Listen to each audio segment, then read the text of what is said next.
Good morning to you and welcome to this live proceedings of the National Assembly. This being the live proceedings of the House on the 4th of December, the year being 2024, a broadcast equally brought to you by the Kenya Broadcasting Corporation in partnership with the Parliamentary Broadcasting Unit. The procedural motion on the exemption of business from the provisions of Standing Orders number 40 subsection 3 by the leader of the majority party is the motion given priority in today's order paper, as well as the consideration of the Senate amendments to the Statutory Instruments Amendment Bill, National Assembly Bills number 2 of the year 2023. Our dear viewers, the Speaker, a member of the Speaker's panel, that is Honorable Martha Wangari, will be presiding over this morning sitting. This morning, allow me to hand you over. Enjoy your viewing and have yourself a great morning.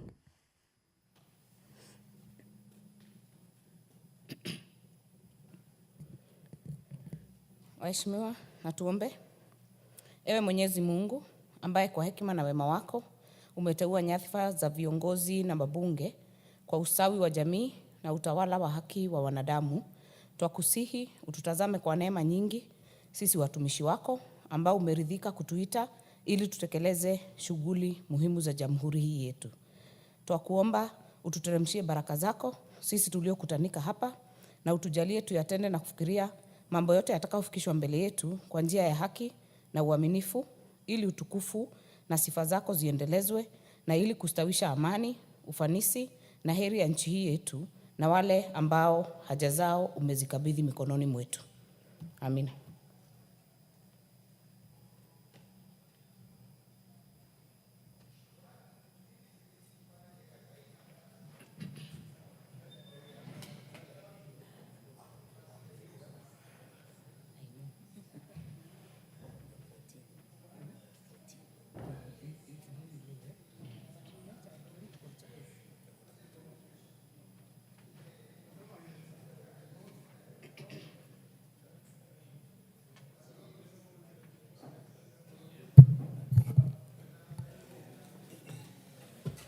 Sergeant at Arms, ring the bell for 10 minutes.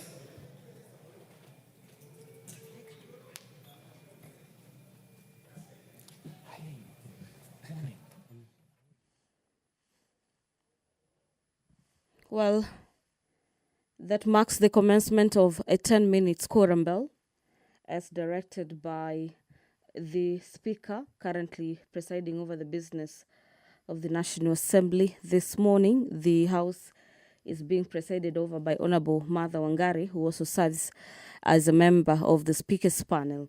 And the 10 minutes, our dear viewers, is to give members of Parliament some sort of leeway to make their way into the chamber this morning, to allow the House to be properly curated, the quorum being at least 50 members, to commence business this morning. So the Tax Laws Amendment Bill, National Assembly Bills number 47 of the year 2024, is a bill currently at the second reading, and upon the lapse of the time allocated for debate, the question will be put for members of Parliament to vote on the Tax Laws Amendment Bill. Remember, this is one of the bills that have featured heavily in yesterday's morning and afternoon sitting. A bill prioritized before members commence the long Christmas holidays tomorrow. And away from that, the Persons with Disabilities Bill, Senate Bills number 7 of the year 2023 by the leader of the majority party, who happens to co-sponsor the bill originating from the Senate, is equally a bill number 11 lined up for debate this morning. Thereafter, the House will then delve into consideration of the motion on the inquiry into the matter of the reduction of electricity cost in Kenya. The chairperson, Departmental Committee on Matters Energy, on behalf of his committee, is seeking to have the National Assembly adopt the report of the Departmental Committee on Matters Energy on the inquiry into the matter of the reduction of electricity costs in the country. The House on Matters Energy laid its report on the table of the House on the 25th of November 2024 And equally, that the House approves the lifting of the moratorium on the signing of new power purchase agreement subjects to the following conditions. Allow me to read just a few. That all the power generation plant power purchase agreements, popularly known as PPAs, to be onboarded on the grid and dominated in Kenya shillings. That the committee shall initiate an amendment to the Energy Act Cap 314 to effect the recommendations, and that the ministry and EPRA do implement a competitive procurement of energy projects under the auction scheme modeled similar to that of South Africa's Independent Power Producer Procurement Program, in order to ensure that energy is procured competitively in line with the gazetted indicated tariffs, and the least cost of power development plan to ensure that price discovery is discovered by selecting only the least expensive power producers that meet the detailed technical and financial evaluation requirements after the bid rounds, and that is failure to which the auction will be deemed unresponsive. We eagerly anticipate a special motion this morning. This special motion is in regard to the consideration of a nominee for the appointment to the Ethics and Anti-Corruption Commission. The committee laid its report on the table of the House yesterday, having vetted the nominee.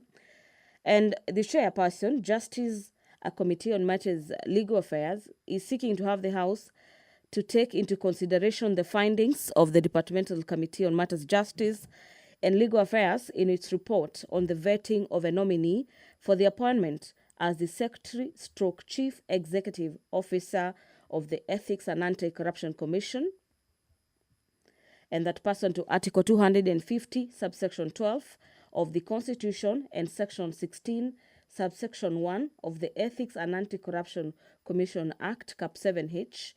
This is as read together with Sections 3 and 8 of the Public Appointments Parliamentary Approval Act, that the House approves Mr. Abdi Ahmed Mahmoud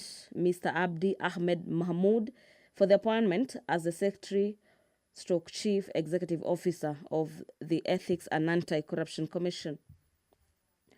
Thereafter, the House will then move into the Committee of the Whole, where under this juncture, the House will be considering a number of bills, some of them from the National Assembly, with some originating from the Senate. Given priority under the Committee of the Whole is the consideration of the Senate amendments to the Statutory Instruments Amendment Bill, National Assembly Bills Number 2 of the year 2024, by the Chairperson Committee on Matters Delegated Legislation, the Business Laws Amendment Bill, National Assembly Bills Number 49 of the year 2024, by the Leader of the Majority Party, and the Tax Procedures Amendment Bill Number 2, National Assembly Bills Number 46 of the year 2024, equally by the Leader of the Majority Party. And finally, the bill that will be considered lastly under the Committee of the Whole is the Tax Laws Amendment Bill Number 47 of the year 2024. The Institute of Social Work Professionals Bill, National Assembly Bills Number 7 of the year 2023 is equally lined up for debate this morning. Remember, the quorum bell at the National Assembly is ringing for 10 minutes, with over 5 minutes over, to give members some time to make their way into the chamber this morning to consider the businesses lined up for consideration this Wednesday morning.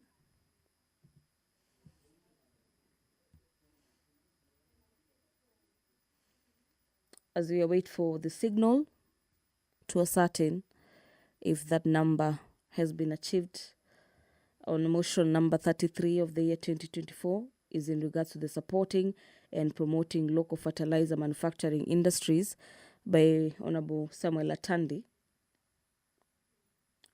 The Honourable Member for Alego Usonga is seeking to have the National Assembly resolve that the national government, through the Ministry of Agriculture, Livestock and Development, supports and promotes local fertilizer manufacturing industries by investing in research and development to bolster the domestic fertilizer manufacturing sector. The national sensitization and support for combating sickle cell anemia and hemophilia diseases by Honorable Peter Nabulindo is yet a motion featuring heavily in today's order paper. Order members. Quorum has been. We have the quorum. Please call the first order.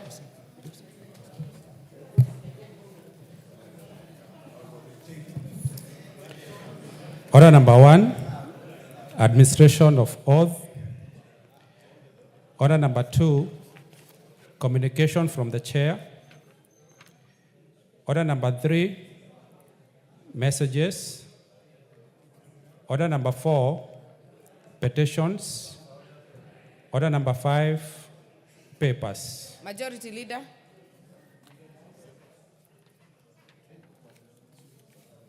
Thank you very much, Honorable Speaker. Honorable Speaker, I beg to lay the following papers on the table of the House today, Wednesday, December 4th, 2024, in this morning sitting.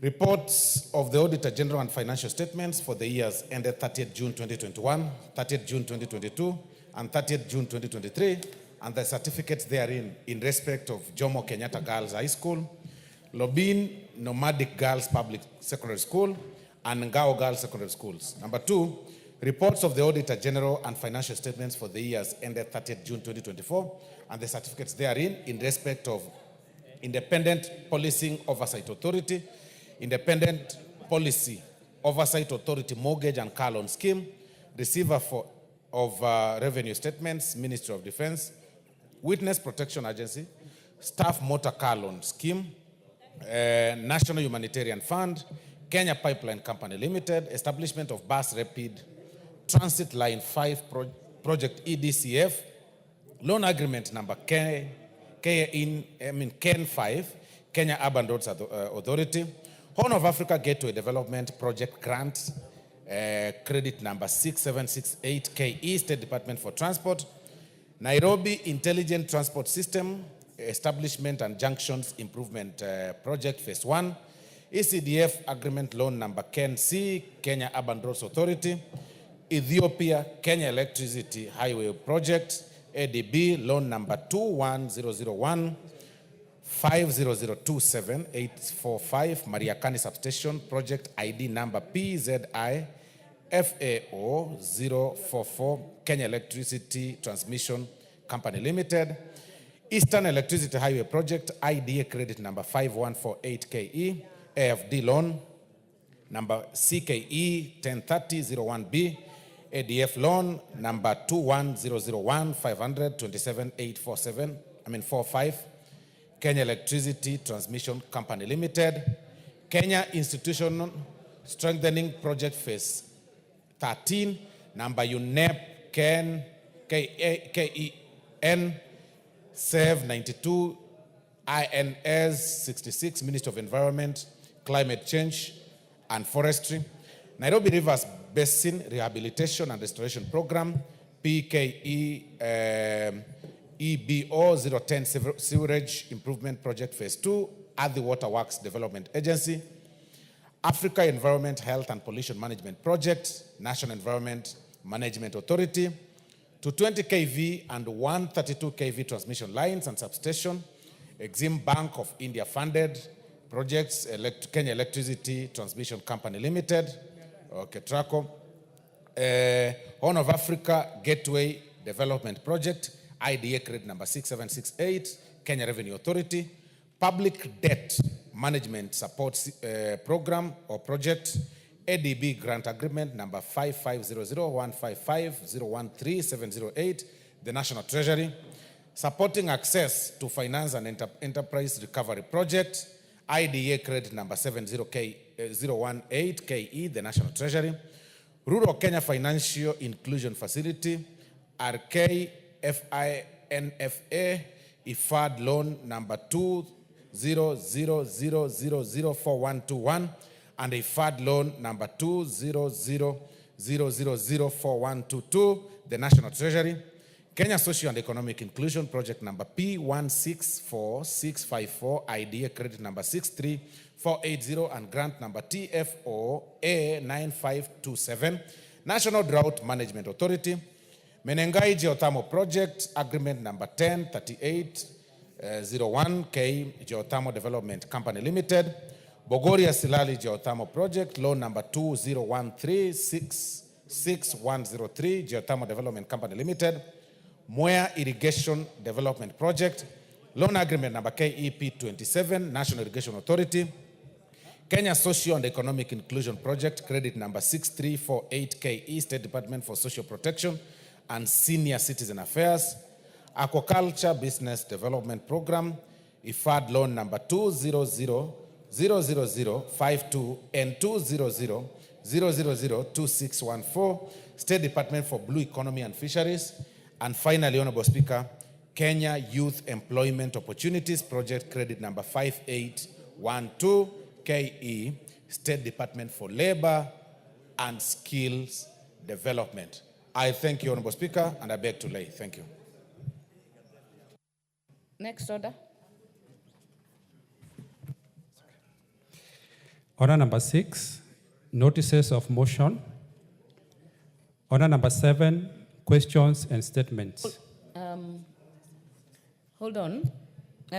Honorable members, for the convenience of the House, we shall reorganize the order paper a bit.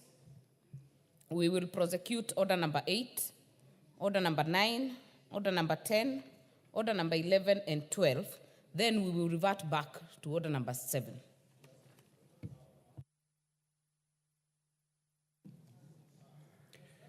Order number 8, procedural motion, exemption of business from the provisions of Standing Order 43. Majority Leader.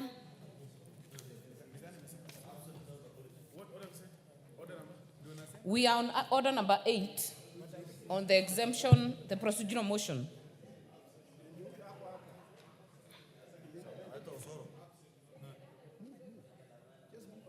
Thank you very much, Honorable Speaker.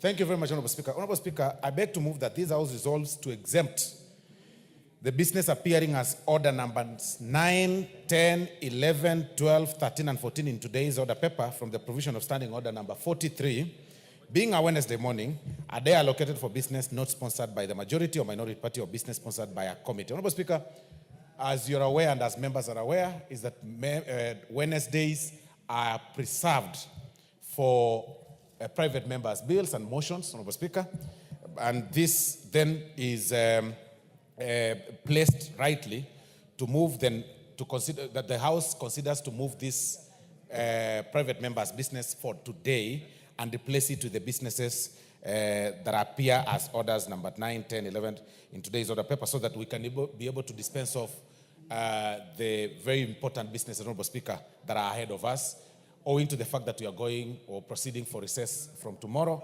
and it's only important that we finish the very, very other important business that is ahead of us. So I beg to move, Honorable Speaker, and I request the Honorable Chairman for the delegated committee, the Honorable Chepkonga, to second. Honorable Chepkonga. I thank you, Honorable Speaker. Of course, I rise to second what the Chief Whip has moved. Madam Speaker, it is a very important motion. Very important in the sense that if we do not agree, we will lose certain businesses. And you know, Madam Speaker, on Friday, at exactly 12 o'clock, we have the SGR, the Speaker's special train. So we must dispense of this business so that we can go with the Speaker's train on Friday at 12 o'clock without miss. And you know, it's very important.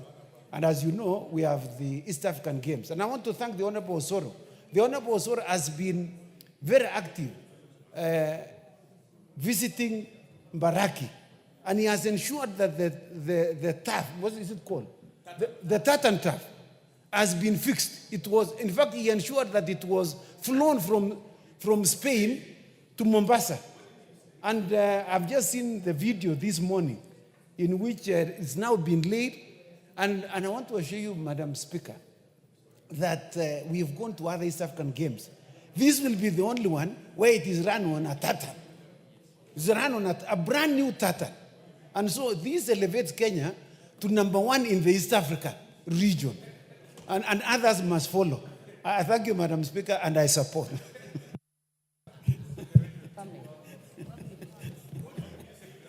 I hope, Honorable Chepkonga, that the performance would be as good as the facilities. Honorable members, I therefore propose that this House resolves to exempt the business appearing as order numbers 9, 10, 11, 12, 13, and 14 in today's order paper from the provisions of Standing Order 43, being a Wednesday morning, a day allocated for business not sponsored by the majority or minority party, or business sponsored by a committee. Do I put the question? Honorable members, I therefore put the question that this House resolve to exempt the business appearing as order numbers 9, 10, 11, 12, 13, and 14, order Honorable Maingi, in today's order paper from the provisions of Standing Order 43, being a Wednesday morning, a day allocated for business not sponsored by the majority or minority party, or business sponsored by a committee. As many as are of that opinion say aye. Aye. As many as are of a contrary opinion say nay. The ayes have it. Next order. Order number 9, motion, consideration of Senate amendments to the Statutory Instruments Amendment Bill, National Assembly Bill number 2 of 2023, question to be put.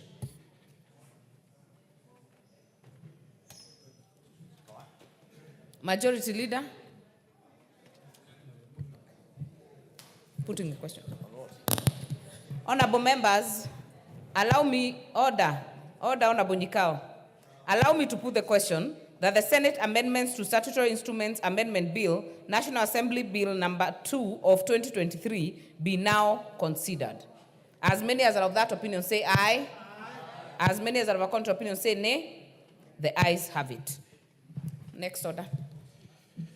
Order number 10, the Tax Laws Amendment Bill, National Assembly Bill number 47 of 2024, question to be put.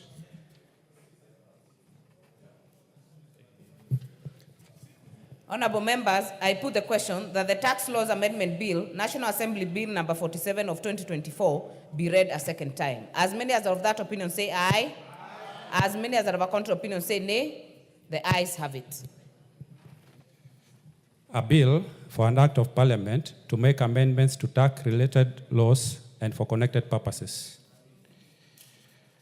Order number 11, the Persons with Disabilities Bill, Senate Bill number 7 of 2023, question to be put.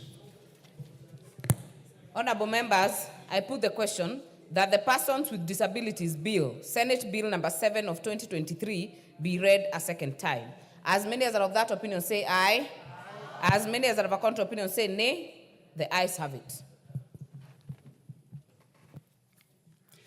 A bill for an act of parliament to give effect to Article 54 of the Constitution, to restructure the National Council for Persons with Disabilities and to provide for its functions and powers, to provide for the institutional framework for protecting, promoting, and monitoring the rights of persons with disabilities, to provide for incentives and reliefs, and for connected purposes.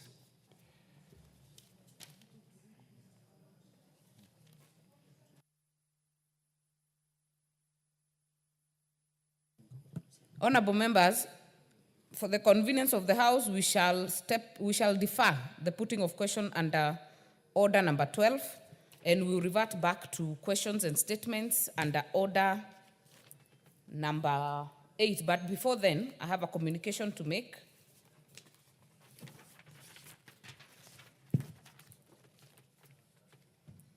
Under order number 2, I have a communication on withdrawal of specific provisions in the Business Laws Amendment Bill, National Assembly Bill number 49 of 2024. Honorable members, this is a communication regarding the withdrawal of specific provisions contained in the Business Laws Amendment Bill, National Assembly Bill number 49 of 2024, which we will consider shortly in the Committee of the Whole House. Honorable members, As you may be aware, the Business Laws Amendment Bill, National Assembly Bill number 49 of 2024, was published by Kenya Gazette Supplement number 195 of 1st November 2024 to effect various amendments to 9 statutes. The bill, which is sponsored by the leader of Majority Party, was read a first time on 13th November 2024. Thereafter, the bill was referred to the Departmental Committees on Trade, Industry and Cooperatives and the Departmental Committee on Finance, National Planning for consideration of relevant provisions in accordance with the respective mandates, with the lead committee being the Departmental Committee on Finance and National Planning. The Departmental Committee on Finance and National Planning tabled the report on the bill in the House on Monday, 2nd December 2024. Thereafter, the bill was considered and passed by the House at second reading on Tuesday, 3rd December 2024, and committed to the Committee of the Whole House. Indeed, as you may have noticed on today's order paper, the bill is scheduled for consideration in the Committee of the Whole House under order number 11. Honorable members, before the House proceeds to consider the bill in the Committee of the Whole House, I wish to notify the House that I have since received a request from the sponsor of the bill, the leader of the Majority Party, via letter dated 2nd December 2024, seeking my consent for the withdrawal of the proposed amendments relating to the Scrap Metal Act, Cap 503, as contained in the bill. The amendments seek to alter the composition of the Scrap Metal Council. In the letter, the leader of Majority Party notes that the House recently passed the Statute Law Miscellaneous Amendments Bill, National Assembly Bill number 67 of 2023, which included amendments to the Scrap Metal Act, Cap 503. In passing the Statute Law Miscellaneous Amendment Bill, National Assembly Bill number 67 of 2023, the House amended the very same provision that is now contained in the Business Laws Amendment Bill 2024 and referred it to the Senate for consideration. According to the leader of the Majority Party, it will be untidy to consider amendments to Section 4 of the Scrap Metal Act, Cap 503, while the Statute Law Miscellaneous Amendment Bill, National Assembly number 67 of 2023, awaits consideration by the Senate. Honorable members, having considered the justification by the leader of the Majority Party, I have acceded to his request to withdraw the provisions relating to the Scrap Metal Act Cap 503 as contained in the Business Laws Amendment Bill, National Assembly Bill number 49 of 2024. In this regard, the bill will therefore be proceeded with in the Committee of the Whole House without reference to the withdrawn provisions and will be considered as though the withdrawn amendments were not part of the bill ab initio. I thank the leader of the Majority Party for being hawk-eyed in ensuring effective processing of legislation, especially during this hectic period before we proceed on recess. The House is accordingly guided. We go back to order number 7. Order number 7, questions and statements.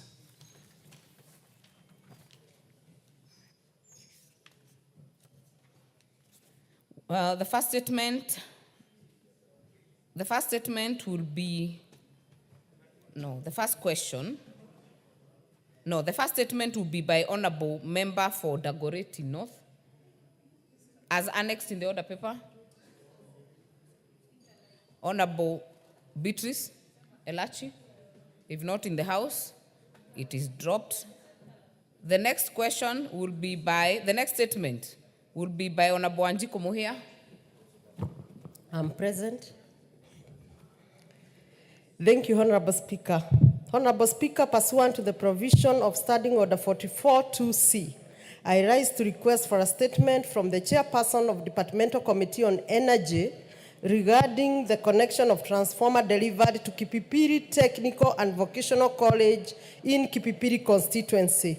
Honorable Speaker, in February 2024, the Kenya Power and Lighting Company, KPOC, delivered a transformer to the Kipipiri Technical and Vocational College as part of the electrification efforts in the constituency. However, despite the progressive step, the transformer is yet to be connected to the grid. This has severely impeded the institution's ability to run critical training programs, particularly those requiring electrical equipment and modern technology. Furthermore, this situation has hindered the college from achieving its objective of equipping young people with the skills necessary to compete in the job market. It is worth noting that the technical and vocational training institutions play a pivotal role in fostering innovation, entrepreneurship, and individual growth. The lack of power supply, therefore, undermines not only the development of Kipipiri Technical and Vocational College, but also the broader national agenda of advancing technical education and addressing youth unemployment.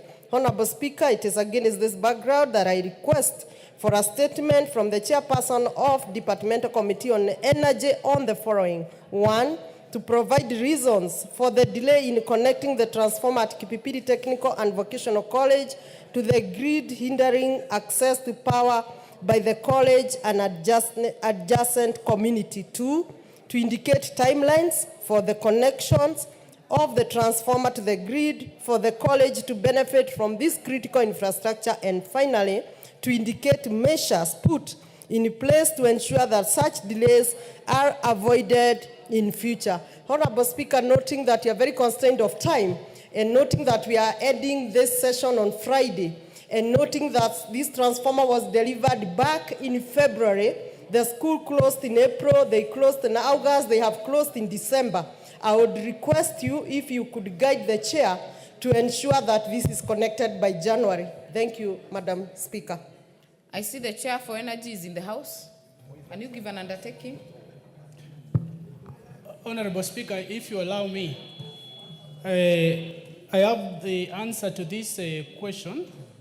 So maybe I can give the response, and the issue of maybe the response from the ministry will be just procedural, because I've had a discussion with the ministry and also Kenya Power on the same issue.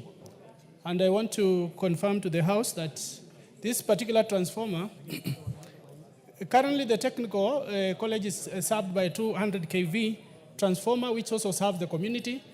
And Honorable Kenya Kawaya, Power has Honorable made an undertaking. Chair of Energy, Yeah. do you have it written? No, but Honorable Speaker, you remember the substantive speaker ruled that you do not have to wait if you have the answer, because you really must understand your ministry. I do not need to have a written response for me to comfortably and be able to respond to this particular question. Just wanted to confirm to the member that the transformer will be installed on Friday. That is tomorrow but 1. Honorable Anjiko, that is satisfactory enough?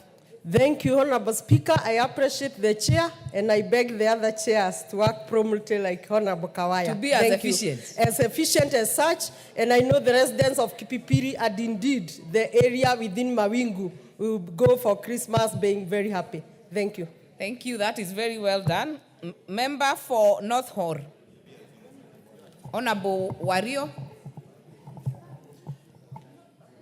Thank you, Honorable Speaker. Pursuant to Standing Order 44C, I rise to request statement from the chairperson of the Departmental Committee on Transport and Infrastructure regarding the status of the construction of Shegel-Maikona Road connecting Saku and Northern constituency. Honorable Speaker, on 17th August 2022, construction of Shegel-Maikona Road commenced under contract number Kenha RDD 3637-2022, which was awarded to Zongumei Engineering Group Limited and Midland Construction Company Limited at a cost of 7,836,751,654. Honorable members, order, Honorable Wario. The consultations are too loud.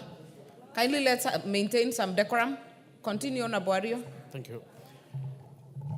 This 74.3 kilometer infrastructure project was initiated to improve road connectivity in Northern constituency. However, in October 2023, the construction works were discontinued, with the contractor reducing operations and finally relocating equipment to other construction sites within the country. Honorable Speaker, Northern constituency is the largest constituency in Kenya, yet it lacks any paved road infrastructure. The absence of tarmac road continues to restrict mobility, particularly during rainy season when existing roads become impassable for extended periods. This also impairs access to critical services like healthcare facilities, education, and markets. Additionally, the delay in construction affects the implementation timeline of the multiple development initiatives in the region, including the Kengen wind power projects in gas area. Honorable Speaker, it is against this backdrop that I request for a statement from the chairperson of the Departmental Committee on Transport and Infrastructure addressing the following. Report on the status of the Shegel-Maikona Road construction, including the financial and administrative factors that have led to the delay in the construction. And finally, interventions by the ministry to ensure the completion of this critical road infrastructure, including the revised project implementation schedule with the specific completion dates. Thank you, Honorable Speaker. This statement is to the Committee on Transport and Infrastructure. Honorable GK, are you as efficient as Honorable Kawaya? Do you have the response? I don't have the response right away, Honorable Speaker, but if I'm given time, I will respond as soon as we are back after recess. Honorable Wario? Honorable Speaker, this issue was raised several times and also had discussion with His Excellency and also the ministry. So I really need if this information can be sorted and probably responded by tomorrow. Because the factor that really affects the people of North Horr. I will commit it to the committee. Honorable GK, you realize we are taking a long recess. If you can do it before, the better. But it has to be satisfactory. We only have one day, Honorable Speaker, but if he requires response in a day, we will do our best. We can give little information. But, do your best to get it? Yes, we will. Before we break. We have some responses from some committees. Number one, again, the question by Honorable Ade Wario to be responded by the Chair, Agriculture Committee.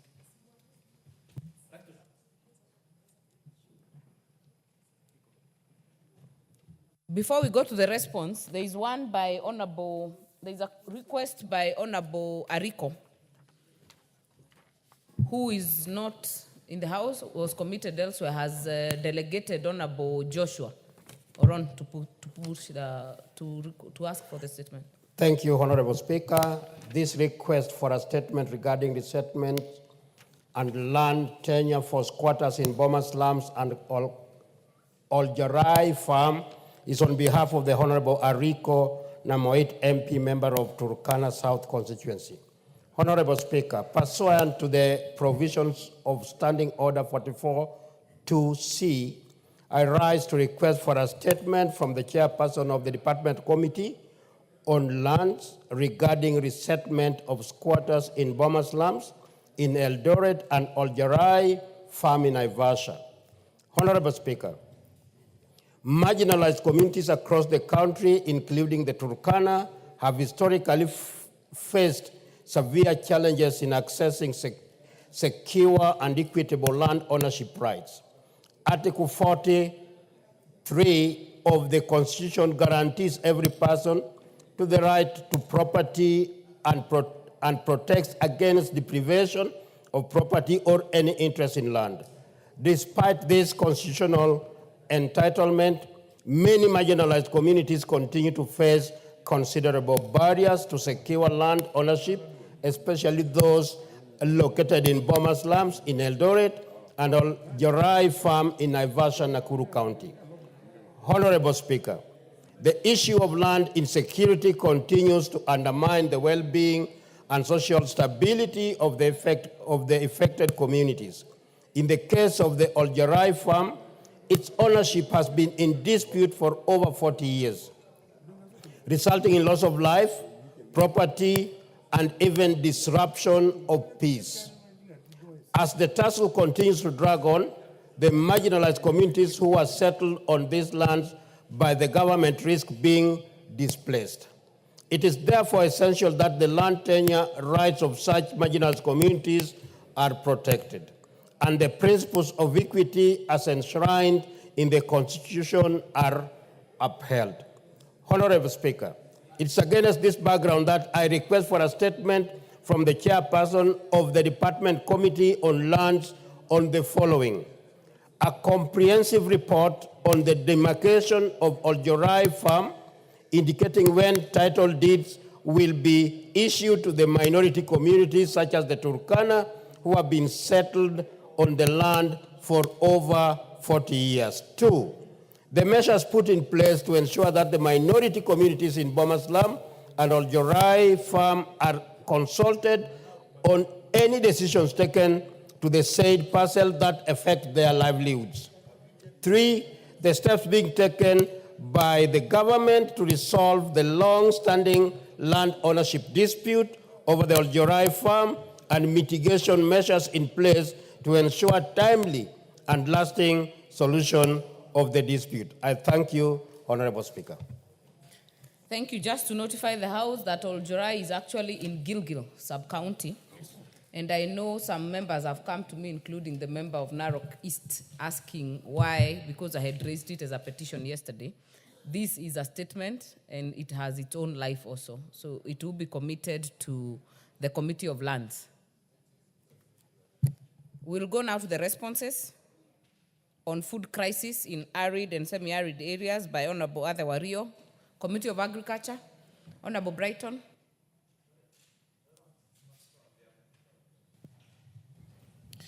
Thank you very much, Mr. Speaker, Madam Speaker. I'm responding to the statement by Honorable Ade Wario, MP. Honorable Speaker, pursuant to Standing Order 44-2C, Honorable Aden Wario, MP, requested for statement on 18th of September 2024 regarding the perpetual food crisis in arid and semi-arid land in Kenya. The Ministry of Agriculture and Livestock Development responded as follows to the issues raised in Parliament in the statement. Number 1, plan on how the government intends to leverage on demonstrated capacity of transformative projects in technology, water, and large-scale infrastructure projects to prioritize food security and enhance the dignity of the population in North Or and of ASAL regions in Kenya. The Ministry of Agriculture and Livestock, in collaboration with various stakeholders, through the holistic approach of transforming food security, has put in place a number of strategies to tackle food insecurity in ASAL, guided by the Agriculture Sector Transformation and Growth Strategy, ASTGS. The ministry is focusing on 3 key outcomes: increasing small-scale farmer incomes, boosting agriculture output and value addition, and strengthening household food resilience. The key initiative supporting the transformation of food systems include promoting sustainable farming practice and investing in irrigation and water management system to mitigate the sector's vulnerability to drought. The initiative includes Food System Resilient Project, FSRP, which was initiated in March 2024, and it's supposed to support development and rehabilitation of water structures for increased water and livestock irrigation. It's supposed to support the livestock breeding. It's supposed to support feedlots, demonstration of light in schools, institutions, market infrastructure like hay stores, production aggregation centers, and roll out agripreneur model, and that involves onboarding of business, accelerators, and agripreneurs in all wards. There is also the enhanced water infrastructure. The National Irrigation Authority has built about 35,000 water pans across the 31 counties, including the ASAL counties, and is also rehabilitating small dams and water pans. The water pans can irrigate up to 48,000 acres. There is also the Emergency Locust Response Project, ELRP. The first phase of the project was to respond to the threat of the livelihood posed by the outbreak of desert locust and strengthening systems of invasion preparedness that impacted on the ASAL counties. The second phase is supporting communities to regain the lost livelihood.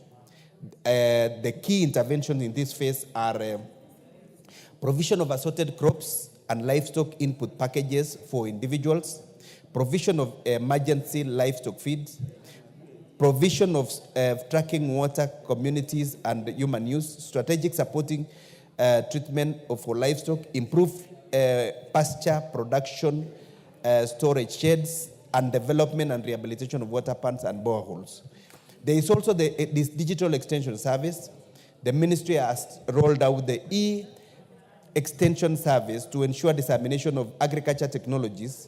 The e-extension service aimed at reaching out to over 7 million farmers. Through the various apps, farmers can get real-time access to information, weather updates,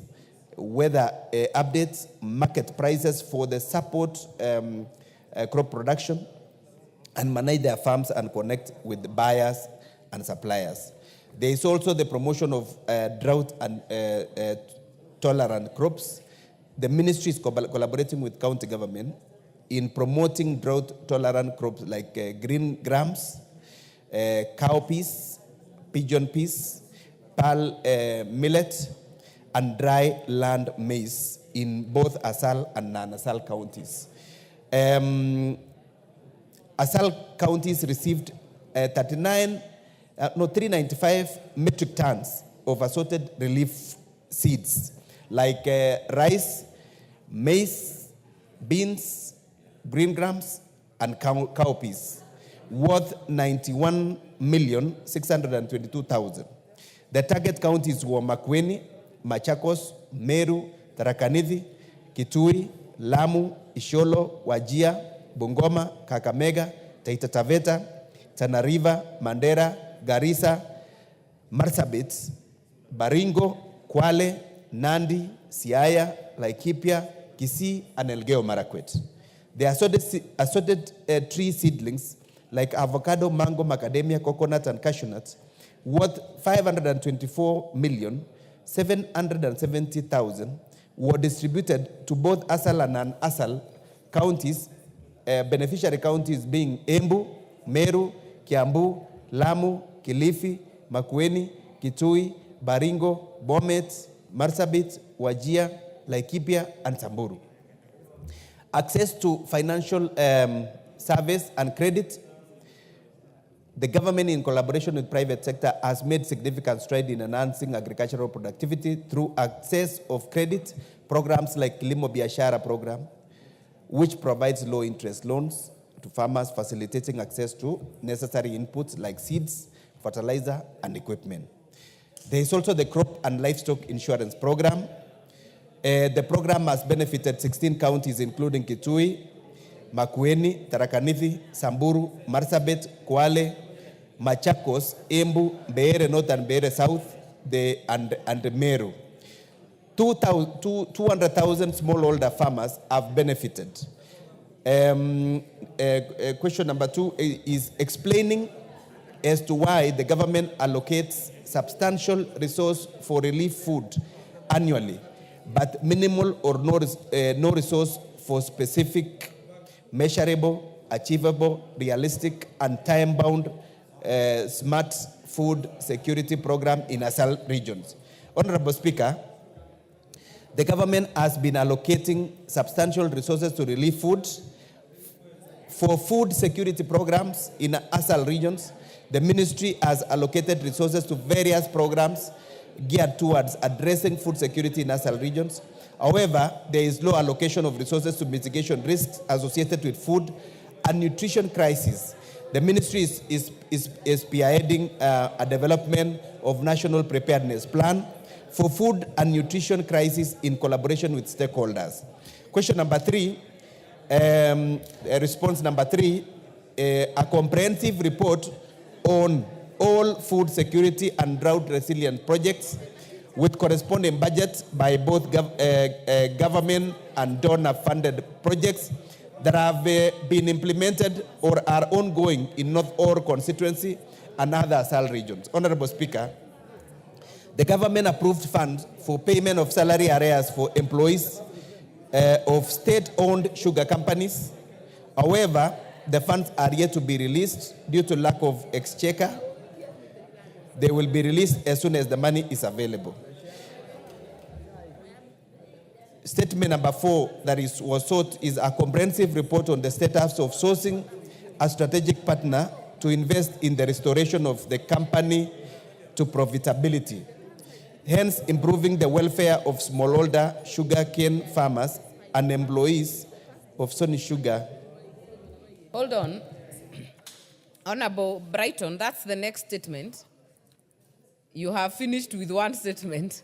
Let us hear Honorable Ario whether he's satisfied. Take your seat, Honorable Brighton. Thank you, Honorable Speaker. I've clearly listened to the response by the ministry. But unfortunately, the responses are inadequate and not satisfactory. If you look at the amount of money that has been allocated year in, year out, for the last several years, billions of money have been allocated for ASAL, especially for food security. But if you look at what happens every second year when you're experiencing drought in this country, we lose millions of livestock. People are dying. So the interventions that has been planned for is not really reflecting on the ground, as not really supporting the communities to be able to transition from doses of relief food to be food secure. So basically, I strongly feel that the amount of resources allocated is not really translating on the ground, and it's not meeting the needs of the people in Dasal. So on this matter, I really request for the ministry to give us a concrete plans and strategies with timelines on when pastoralist communities in the ASAL will be made to stand on their own, produce their own food, and able to feed it. Because if you look at the ASAL of this country, the land is immense. Water potentials are quite immense. And the ASAL of this country can really feed this country. Instead of always giving us food, we really need the government to invest in infrastructure, in food security, so that pastoralist communities are able to produce their own food and feed this country. Thank you, Honorable Speaker. Honorable Brighton. Sorry, there was a mix-up with regards to question number 3. No, the response number 3 and 4. It continued with the sugar thing. And I think they were asking about comprehensive report on food security and drought resilient project. But my response So are you confirming you haven't responded to number 3? Yes, number 3, response to number 3 and 4. Number 3 and 4, because I don't have the original request for statement. I only have number 1, 2, response to number 1 and 2. Number 3 and 4, I don't know whether in the original request, whether there was number 3 and 4, because they have continued with the issues of sugar, which will be responded to. Honorable Ario, the issue of Sony Sugar is totally different. It's a question by Honorable Awino. It's totally different.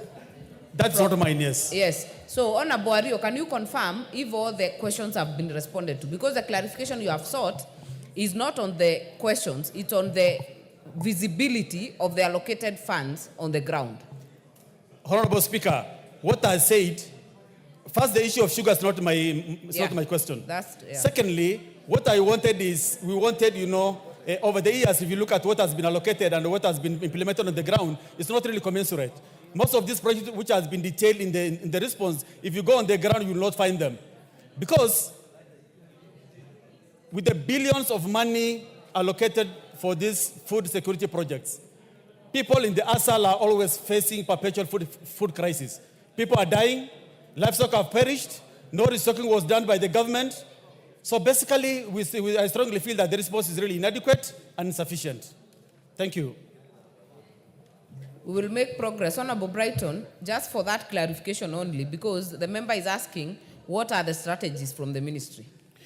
Yes, Madam Speaker. I want to respond this way, that we've called the relevant ministry to come and give us all the projects that are attached to the various programs that are ongoing in the ASAL region. For example, if it's emergency locust response project, we need to see which constituencies are benefiting and which specific projects are being implemented and where.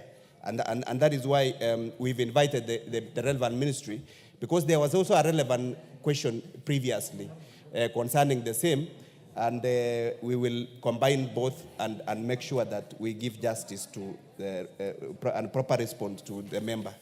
Thank you, Committee of Agriculture. I think going forward, ensure you call the person who has requested the statement. Let Honorable Wario attend if that meeting is done, so that he can also put the question directly. I think it would help a lot so that you get the clarity you're looking for. The next question by Honorable Walter Awino on the revival of South Nyanza Sugar Company, Sony Sugar, and other state-owned sugar mills. Still, Committee of Agriculture. Chair. Thank you, Honourable Speaker. Honourable Speaker, I stand pursuant to standing order number 44-2C on the issue that Honourable Walter Wino requested for a statement on 14th of November 2024 regarding the revival of Sony Sugar Company and other state-owned factories. The Ministry of Agriculture, Livestock Development responded as follows to the issues. Number one, on the outline of the plan in place by the ministry to urgently procure new crushing equipment for Sony Sugar Company to replace the old one, which was acquired in 1979 and now requires 400 million to maintain for maintenance and to keep on operating. The ministry responds that there is no plan by the government to buy new crushing equipment for the company. Plans are underway to lease the company and other government-owned sugar milling companies. There are 4 others. The leasing of the mills will inject private sector capital that will be used to modernize the mills and restore efficiency. The second issue that Honorable Walter was asking for was an immediate and long-term strategies the government plans to implement to curb the frequent equipment breakdown, which impacts heavily on the the company's output, and it results in low production and low morale among workers and farmers. And the response is as follows. The recently enacted Sugar Act number 11 of 2024 provides for sugar development levy. The Act appropriates 15% of the levy for factory development, rehabilitation, and maintenance. Sony Sugar Company will be able to access the funds to facilitate rehabilitation and the factory maintenance. The third issue that Honorable Walter Wino had requested was to be given the reasons why there has been delay in paying the outstanding salary arrears of 800 million Kenya shillings for Sony Sugar Company workers who in the past have endured various economic hardships and the poor working conditions at the factory. And the response is as follows, Honourable Speaker, that the government approved funds for repayment of salary arrears for employees of state-owned sugar companies. However, the funds have not yet been released due to lack of exchequer. They will be released as soon as money is available. The fourth issue that the Honorable Walter Wino had asked was a comprehensive report on the status of sourcing of strategic partners to invest in restoration of the company to profitability, hence improving the welfare of smallholder sugar farmers and employees of the Sony Sugar Company. And the response is as follows. The Cabinet approved the write-off of debts owned by state-owned sugar companies in July 2023 and adopted the leasing model. Parliament approved the write-off of the debts, payment of suppliers, farmers, employees, and arrears in September 2023. The leasing model was adopted and a tender document prepared for a request for proposal to be led by the Ministry of Agriculture and Livestock Development. The request for proposal was floated with a closing date of 29th of February 2024. The process was, however, stalled due to a petition filed in court by Mr. Martin Nyongeza Barasa, citing lack of public participation in the leasing model. Stay orders were granted by the Honorable Justice Chacha Mwita. The matter has been heard and the ruling will be delivered on notice. Thank you, Honorable Speaker. Member for Awendo. Thank you, Honorable Speaker. I have gone through the response as read by the Honorable Mutunga. However, I am not satisfied, especially with the part of payment of salary arrears. They have indicated that they requested for money from the Treasury, and they are still waiting for the money. Madam Speaker, they have not given us an indication on when this money is likely to be released or be paid to the farmers, considering that the farmers have been waiting for the same money for over 5 years, Madam Speaker. So I think it would be important if we get an indication on when these monies will be released, instead of telling us that they requested for money from the exchequer and they are still waiting for the same. And on the issue of leasing or rehabilitation of these factories, let us wait for the court ruling, which they said is supposed to be coming soon. Thank you, Madam Speaker. Honorable Mutunga, do you have the when? Honorable Speaker, what the ministry says is that money is apportioned but not released. They do not have exchequer. And the exchequer is an ongoing concern. It's not something that they can give a definite date. I'm not defending the ministry, Honorable Speaker, but I will forward the request to the ministry to expedite the push for release of the exchequer so that they can pay this, the workers. Thank you.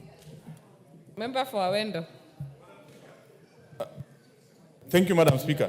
I don't know whether it is possible to get an indication of when, Mr. Mutunga, because this one without timeline or without time frame is very difficult. I don't know what is it that I'm going to tell the workers that have been waiting for payment of their salary arrears for years, that they are waiting for the exchequer. So we need to know. We are talking about salary for services that have already been rendered. So is it possible to know when the exchequer is going to release the funds? Thank you. Chair, do you have anything more to add? Anything more useful? I may not be able to competitively answer that question, Honorable Speaker. It's only the minister that can tell us. I would propose that you get back to Treasury and you can get back to the member as soon as possible, considering that we are going for long recess by maybe tomorrow afternoon. The next statement is on the status of construction of Cheborge Junction, Kipwasituya Market Road, and the Sotik Silalo Road by Ambassador Sigei. Chair, Transport. Thank you, Honorable Speaker. I rise to respond to the statement request by Honorable Sigei, Ambassador.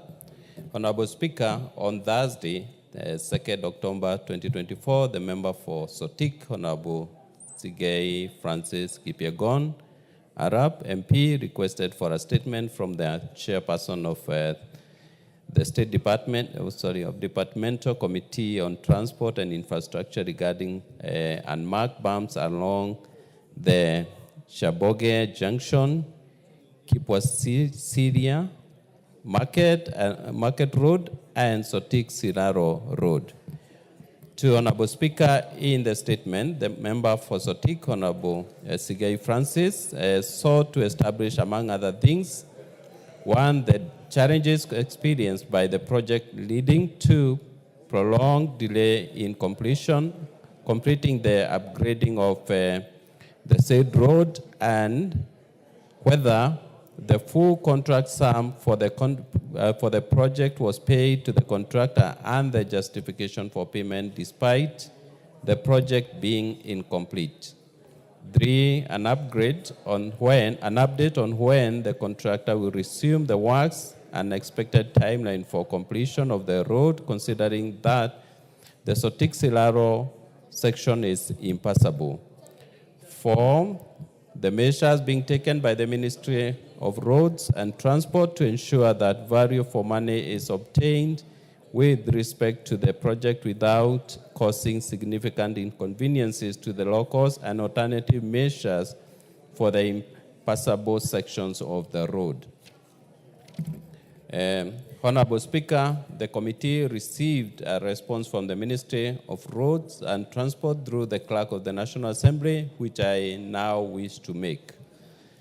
Honorable Speaker, with regard to the challenges experienced by the project leading to the prolonged delay in completion of the upgrading of the said road, the ministry acknowledges that the project for the upgrading to bitumen standard and maintenance of Chaboge Junction has suffered prolonged delays in completion.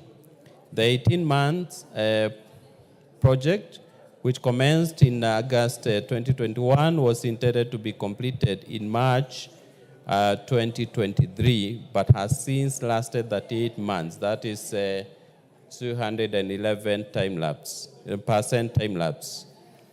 The main reason for the delay in completion of the project is due to inadequate financial capacity of the contractor, namely MSQ Construction Company Limited.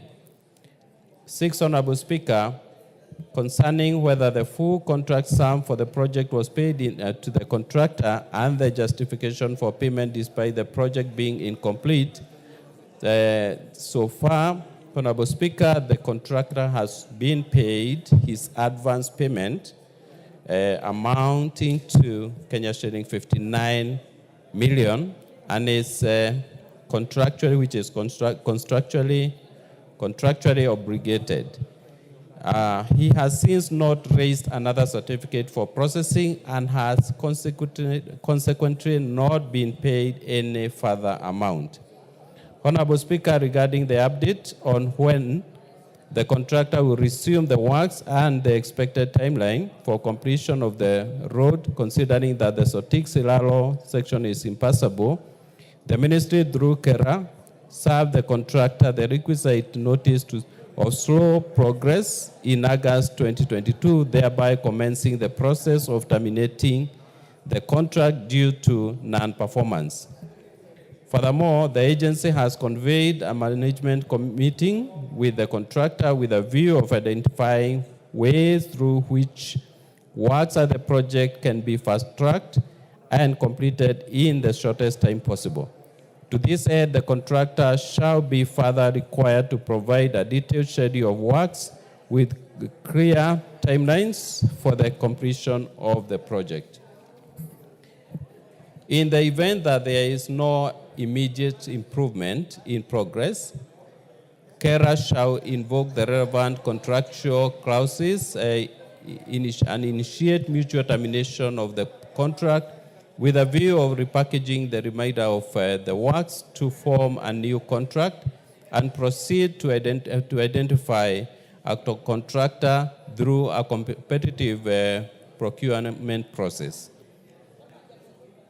Honorable Speaker, with regard to the measures being taken by the ministry to ensure that value for money is obtained with respect to the project without causing significant inconveniences to the locals and alternative measures for the impassable section of the road, I would like to submit that the ministry commits to ensure that all works on the road adhere to acceptable engineering standards without fail to guarantee value for money at the project.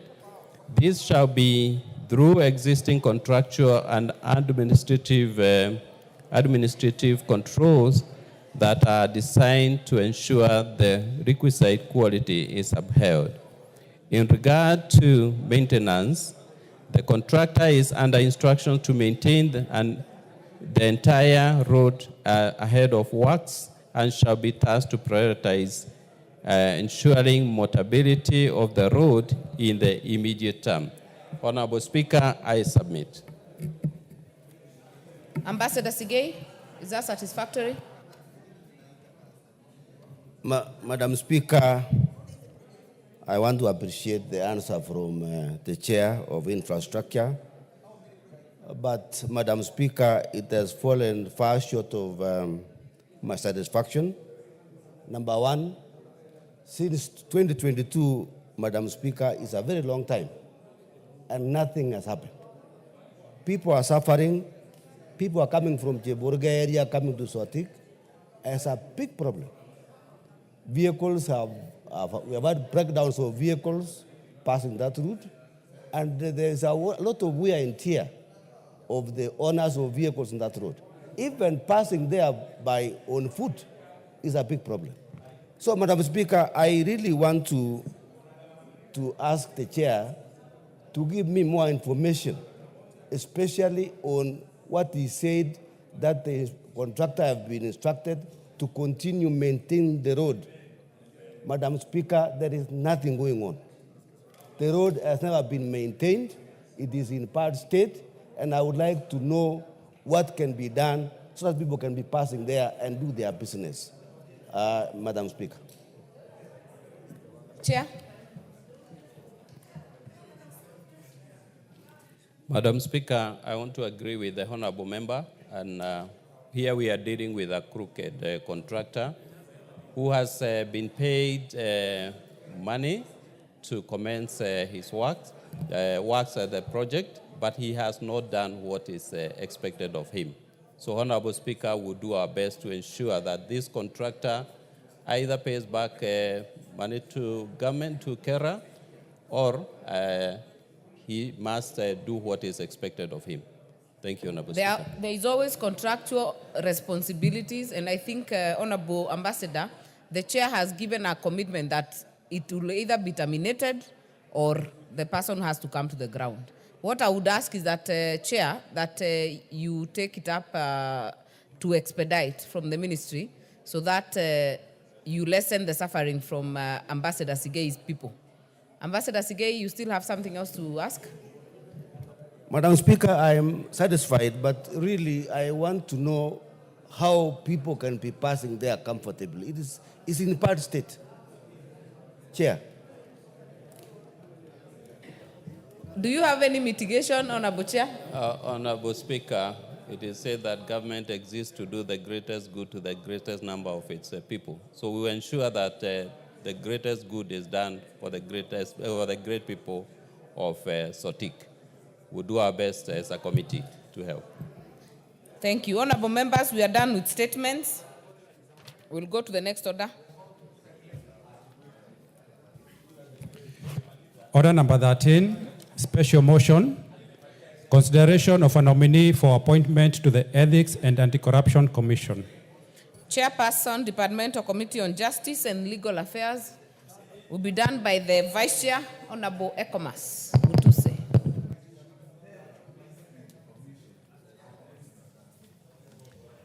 Thank you, Madam Speaker.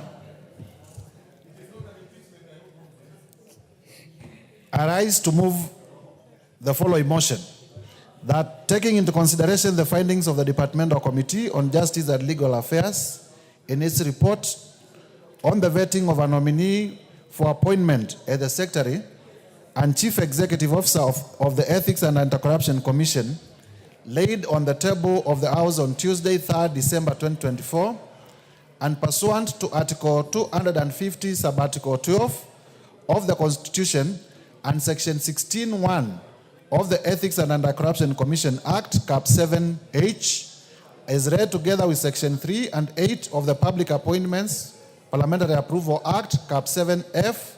This House approves Mr. Abd Ahmed Mohamed, MBS, for appointment as the Secretary and Chief Executive Officer of the Ethics and Anti-Corruption Commission. Madam Speaker, just briefly to state that the nominee, Mr. Abdi Mohamed Mahmoud, appeared before the Justice and Legal Affairs Committee, and the Justice and Legal Affairs Committee is satisfied that the nominee was recruited through an open, transparent, and competitive process in accordance with the relevant provisions of the law. The Justice and Legal Affairs Committee is equally satisfied that the nominee meets all the constitutional and statutory requirements, in particular, those on citizenship, leadership, ethics and integrity, and tax compliance. Honorable Rahim, what is out of order? Hold on, Honorable Mutuse. Thank you, Madam Speaker. Madam Speaker, I would want the chair to repeat the name because I think he has read the wrong name, which is not in the order paper. Honorable Mutuse, you know, unlike the other time you are moving to remove someone from office, this you are putting into office, so be factual. I am not sure the member was listening because I read the name of Mr. Abd Ahmed Mohamud, MBS, and that is what is in the order paper. That is what in the order paper. It has been, Honorable Rahim, it is not Mohammed, it's Mohamud as on the order paper. In case of any doubt, the nominee who was vetted by the Justice and Legal Affairs Committee and who is in the order paper today, seeking approval of the House, is Mr. Abd Ahmed Mohamud, MBS. Continue, Honorable Mutuse. So as I was saying, the Justice and Legal Affairs Committee is satisfied that one, the nominee was recruited through the correct statutory procedure. He was recruited openly, he was recruited transparently, and he was recruited competitively, and therefore satisfies the relevant provisions of the law. The Committee on Justice and Legal Affairs is equally satisfied that the nominee met the constitutional and statutory requirements for the appointment to the position of Chief Executive Officer of the Ethics and Anti-Corruption Commission, in particular, the provisions of the Constitution on citizenship, on leadership, on ethics and integrity, on tax compliance, as well as obligations to the Higher Education's Loans Board. We are also satisfied that the nominee has the relevant abilities, experience, qualities, and meets the needs of the office to which he has been appointed. Madam Speaker, for the benefit of members, the nominee has worked at the Ethics and Anti-Corruption Commission for the last 19 years, occupying different positions as a senior investigator, as director of investigations, and currently as a deputy CEO. He is the first chief executive officer to be nominated and if approved to get office who has been working in EACC internally. The rest have all come from outside. And in our questioning during approval, we were satisfied that he has the necessary qualities to take the war on corruption forward. He did enumerate several achievements in terms of recovery of assets of about 4 billion shillings each year on cases that, as the Director of Investigations and the Deputy CEO, he has superintended all the way through courts so that illegally acquired public assets are recovered.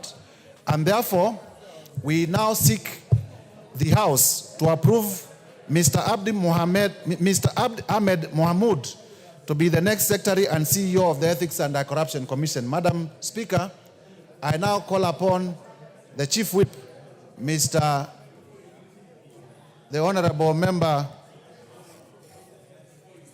for Honorable Mugirago to second. Hold on. Honorable Member for Mavoko, what is out of order?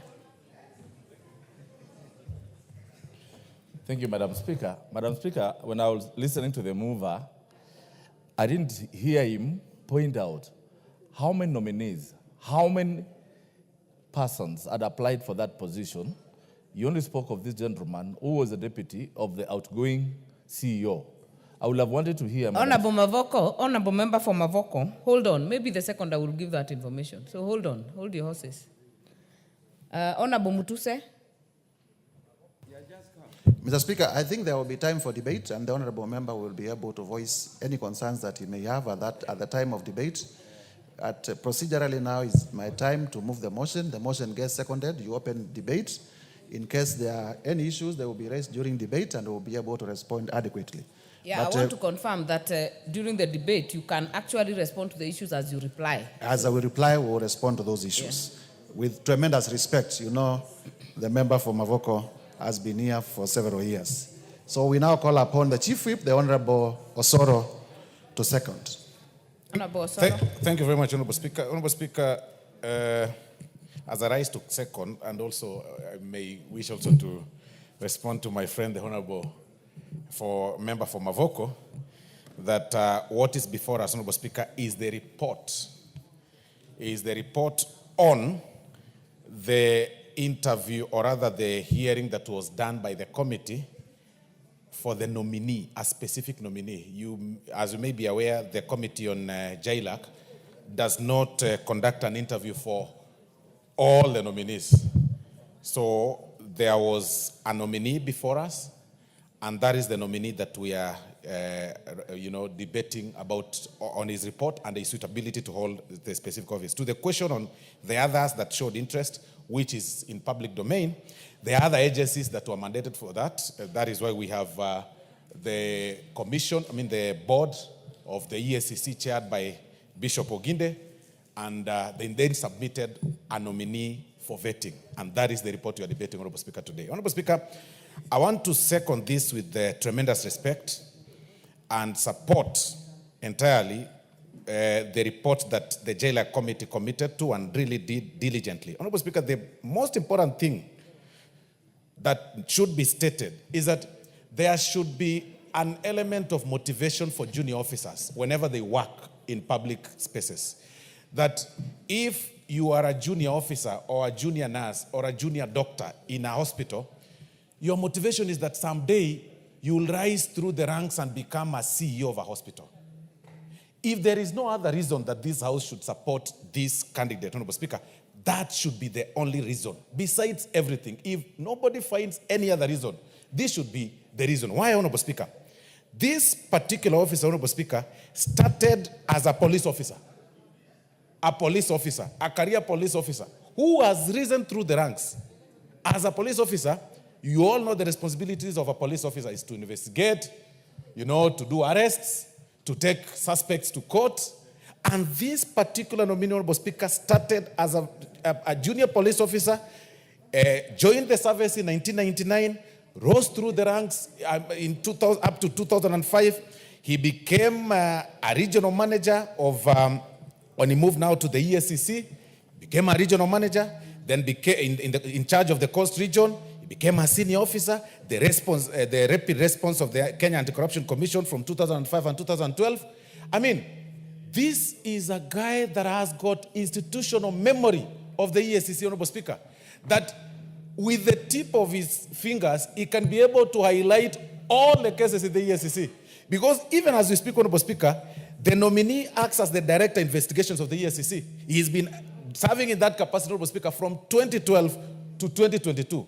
Honestly, what other motivation would you give a junior officer in the EACC other than promoting or rising or having this very senior officer rise through, become the CEO of that particular place, serve in his capacity as CEO, reorganize the structure because he knows the history, he has the facts in the office, and that is, Honorable Speaker, there wouldn't have been a better candidate to serve in this capacity, Honorable Speaker. And that is why when we looked at this report, Honorable Speaker, when we looked at his CV, we looked at his history, we looked at the way he handles questions and the way he answers, then we looked at his PR, the way he talks to people, because an investigator is not just a commander. He's a person that really needs to be a person who's got some very good public relations as they do investigation. We couldn't find any reason to deny this candidate an opportunity to serve the country. Honorable Speaker, of importance is the fact that this particular nominee, Honorable Speaker, has never been mentioned on any matter to do with integrity. Serving under EACC, Honorable Speaker, comes with temptations. We all know that we've got, people around who are engaged in corruptions. And police officers and investigative agencies have in the past been accused of taking bribes, have in the past been accused of taking money so that they can be able to protect criminals and such like that. This is an officer, Honorable Speaker, that has served in his capacity as as director of investigation from 2012 to 2022 without a single complaint without a single complaint of any person raising the question of integrity about his character. Serving as a director of investigation, Honorable Speaker, comes with huge and immense responsibilities, where every file of investigation falls on your table. Every serious file of crimes, again, financial crimes and crimes, the economic crimes, Honorable Speaker, falls on your table. But it is quite applaudable, Honorable Speaker, that in his capacity, in this time of service of 10 years, not a single person has come or raised the question of his integrity. Even as we were doing this, when the memoranda was raised, when we invited members, Honorable Speaker, to raise the memoranda, to tell the people, of course, to bring forth their challenges or their complaints they may be having against the nominee, Honorable Speaker, not a single one brought the issue of integrity, not a single one brought the issue of bribery, not a single one complained and said, he was harassed when he was serving in this capacity. Honestly, Honorable Speaker, we want to urge this House that if there is a nominee or if there is a place that will serve, will be able to help this country, is by pushing a person that knows. He's actually a person who talks less, speaks less, but acts more. We have had a history under ESCC where we have had CEOs that talk too much, but they do little. You will see a lot in the ESCC. We only want to urge him, with going by the presidential address that was given, His Excellency the President read here, in the fight against corruption. Now that your body is independent, ESCC is independent, this House commits to even allocate you more funds. Please arrest, have several corrupt people arrested. Corrupt governors, corrupt CEOs, corrupt ministers, any person that is engaged in anything, corruption. Have them arrested, have them tried. I see, okay, let me not say that because there could be some interest and I don't want to say much. Somebody raised an issue and said, we are telling him to arrest so-and-so. And then they said, if he hasn't arrested so-and-so and he keeps working with him, I don't want to say who, but I'm sure he'll arrest all the corrupt officers and all those people that are engaged in matters of corruption. So with those many, many remarks, Honorable Speaker, I request and urge this House to support this report, to approve this nominee. We have a lot of pending businesses about investigation. We have a lot of pending businesses on corruption that are already before the tables of ESCC. Please approve this great gentleman of this country. Let him serve. Go ye serve diligently. I beg to second, Honorable Speaker. Thank you very much. Honorable members, I therefore propose a question that, taking into consideration the findings of the Departmental Committee on Justice and Legal Affairs in its report on the vetting of a nominee for appointment as the Secretary/Chief Executive Officer of the Ethics and Anti-Corruption Commission, laid on the order, Honorable Anjala, order, laid on the table of the House on Tuesday, 3rd December 2024, and pursuant to Article 250(12) of the Constitution and Section 16(1) of the Ethics and Anti-Corruption Commission Act, Cap 7H, as read together with Section 3 and 8 of the Public Appointments Parliamentary Approval Act, Cap 7F, this House approves Mr. Abdi Ahmed Mohamud, MBS, for the appointment as the Secretary/Chief Executive Officer of the Ethics and Anti-Corruption Commission. Honorable Dr. Makali Mulu. Yeah, thank you very much, Honorable Speaker. Honorable Speaker, I want to thank the committee for the vetting process and their report. I've listened to the mover and the second, Honorable Speaker, and I think they have already prosecuted their case well, more so the seconder. The Chief Whip, the way he has presented this case, you would imagine that he knows this gentleman for many, many years. But I do agree that it is important for the country to see those people who have grown within the system being promoted. It gives them a lot of morale to work hard. It gives them hope because they know that one day you can be the CEO of the institution if you have just grown in the ranks, Honorable Speaker. And what is very interesting about this particular officer is that he has been in the investigative department for many, many years. So I know he knows what is supposed to be done. But Honorable Speaker, I want to share some statistics so that even as we approve this particular officer, because personally I have no problem with him taking over the position, but I think we need to put some statistics out there so that he knows what will be facing him in the very near future. Because I think, Honorable Speaker, the best way to test whether an institution is working is what Kenyans say about it. Honorable Speaker, every year, through Transparent International, we do conduct what we call Corruption Perception Index. Every year it comes out. And honorable members, it's important for you to note the following. The 2023 CPI, Corruption Perception Index for Kenya, where the range was from 0 to 100, where 0 means highly corrupt, and 100 stands for very clean. Kenya scored that one out of that range, way below the half mark, which means we are in the class of highly corrupt.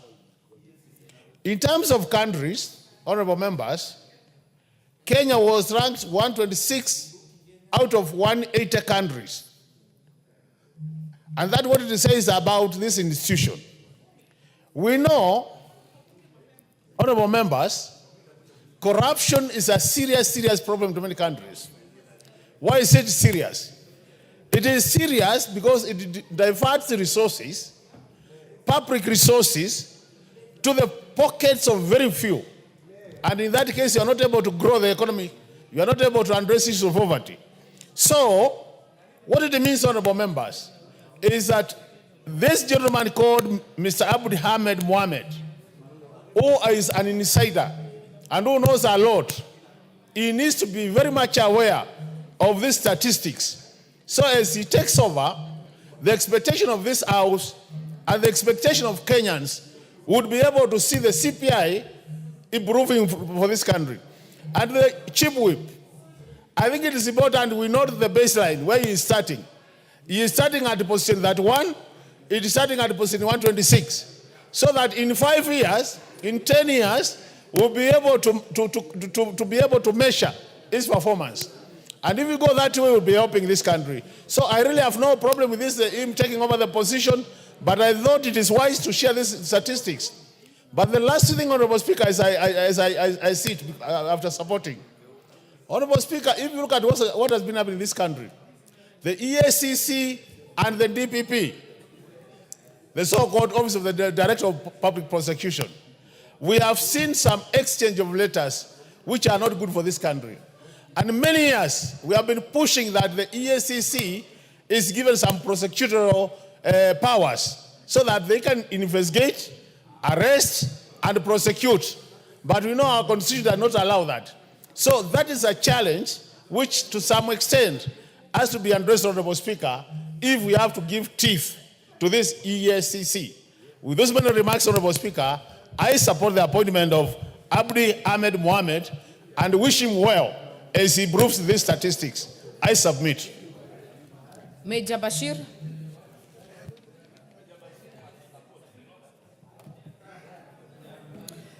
Thank you, Honorable Speaker. Honorable Speaker, first and foremost, I want to thank the Committee of Justice and Legal for a good report that they have presented, well articulated. And I want to, at the forefront, support the approval of Mr. Abdi Ahmed Mahmoud as EACC CEO. Honorable Speaker, this candidate or this individual has worked in EACC for a number of years. Actually, is an individual that has grown through the ranks to become the deputy CEO of the same institution. That gives hope to many Kenyans that you can rise from the bottom all the way up and be recognized and be appointed. Mr. Abdi has previously served as an investigator several years back. Over the years, he has never had integrity issues as he performs his duties. Mr. Abdi is a soft-spoken, but I know he can bite. I want to echo what the other Honorable have said on the issue of ACC's powers to prosecute. Remember, some times back, there were issues between the DPP and EACC. EACC work is to provide the file sent to DPP. That means they don't have prosecutorial powers. But remember, there were a number of properties that were recovered over the years by EACC to the tune of billions. And that docket was under Mr. Abdi Ahmed Mahmoud.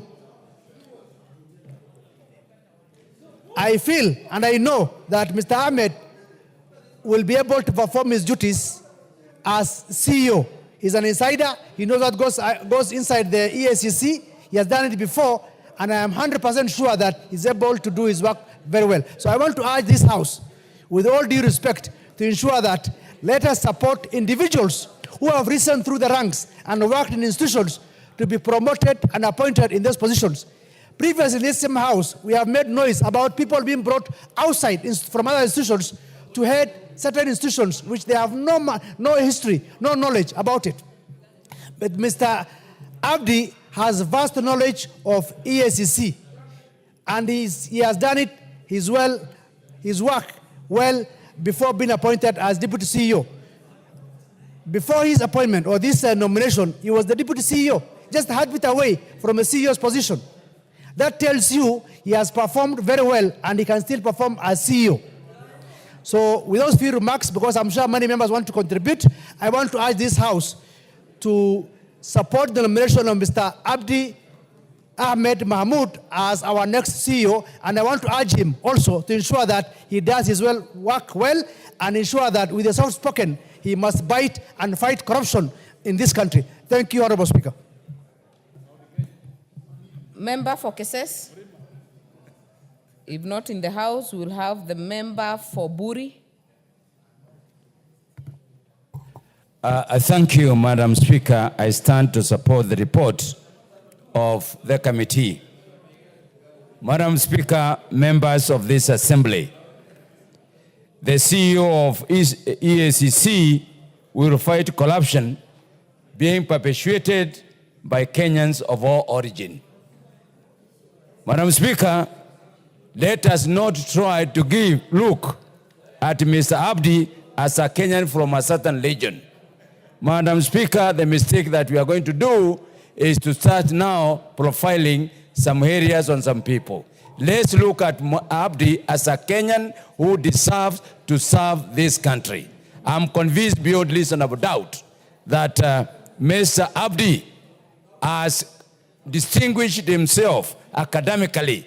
And I really want to thank him because as a police officer who has served as a constable, a cadet all the way to senior superintendent, he possesses masters in law. He has attended various leadership programs in the world by FBI, Israel, just to name a few. This is one character that has brought out an image of what a real CEO in an institution like East Africa EACC.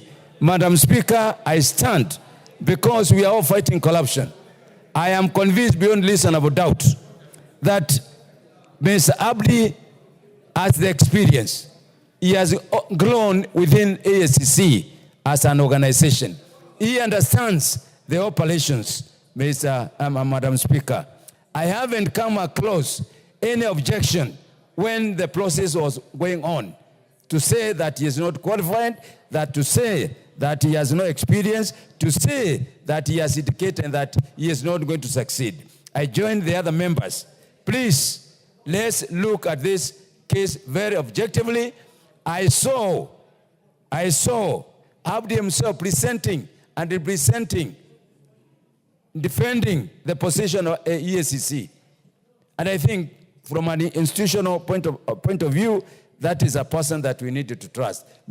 Madam Speaker, I join to say this. Corruption has really messed up this country. Mr. Abdi knows the loopholes. I have looked at the document and I've seen that they asked him so many serious questions, particularly on areas that he has identified as the key loopholes for corruption in this country. Madam Speaker, I have noticed that he has come up with a very serious strategies on how to fight corruption.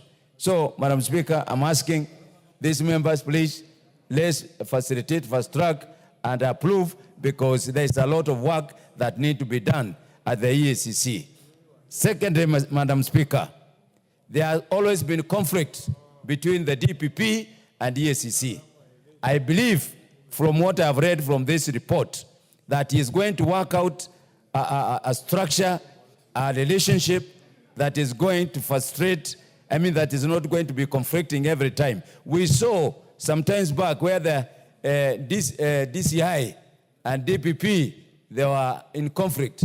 We don't want people conflicting. What EACC is an independent organization. We trust in our EACC. We trust that they will fight corruption. There's somebody who was shouting and saying that we are giving this position to people from one legion. I totally disagree with that statement. Although it was not on record, somebody was shouting. So we are not going in that direction. We want to give this Kenya the best people, and we believe Abdi has the ability to do that. I thank you, Madam Speaker. Thank you. Member for Honorable Umi, nominated Harun, nominated member.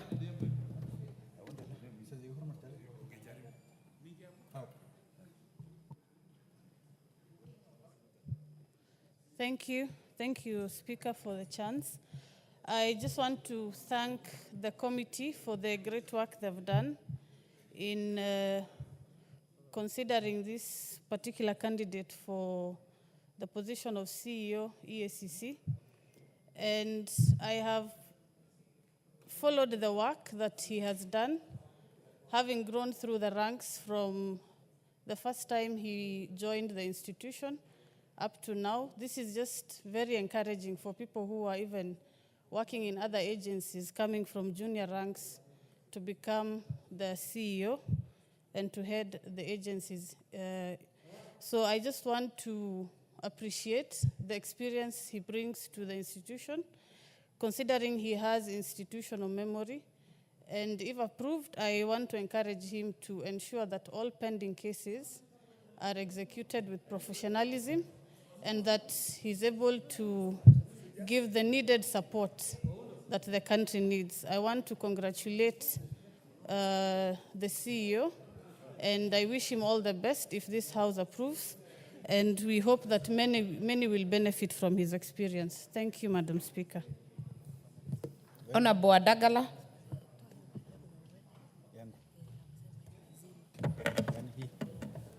Thank you, Madam Speaker, also to give me this opportunity to speak towards Abdi, who has been nominated and has been vetted by the Jailer Committee to take over the leadership of EACC.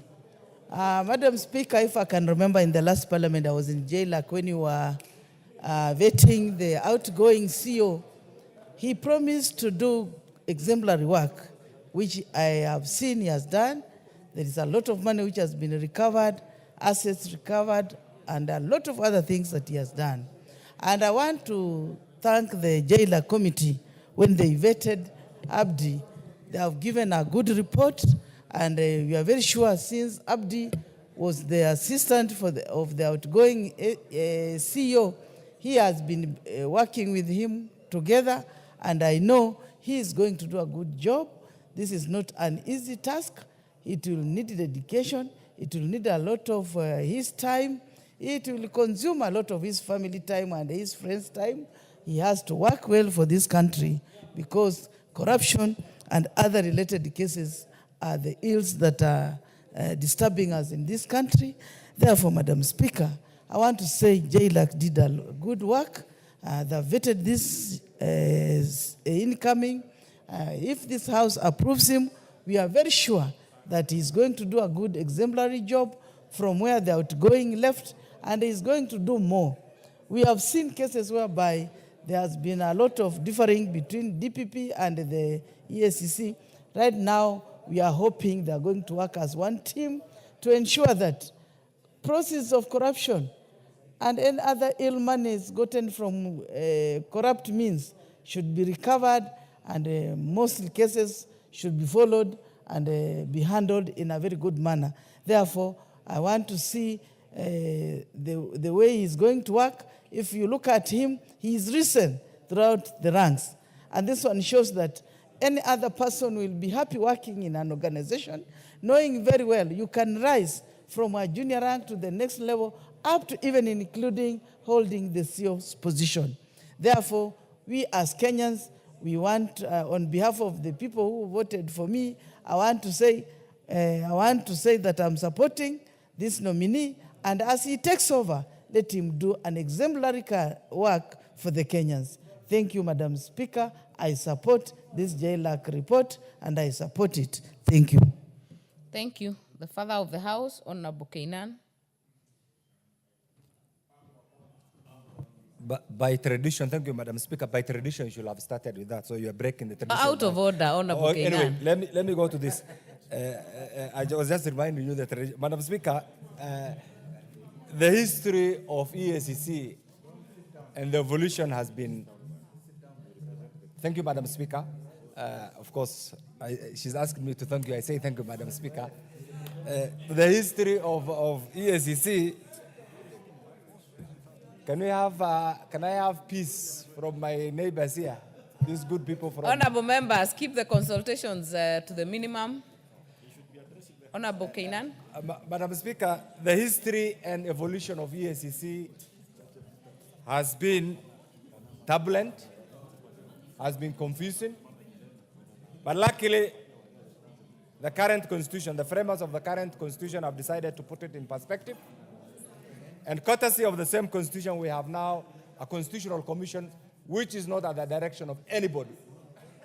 Only the constitution directs how that organization is going to be run.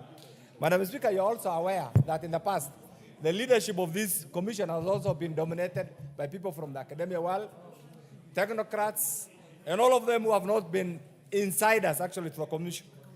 Their performance, both summative and formative, Madam Speaker, is something that is well known to the people of Kenya.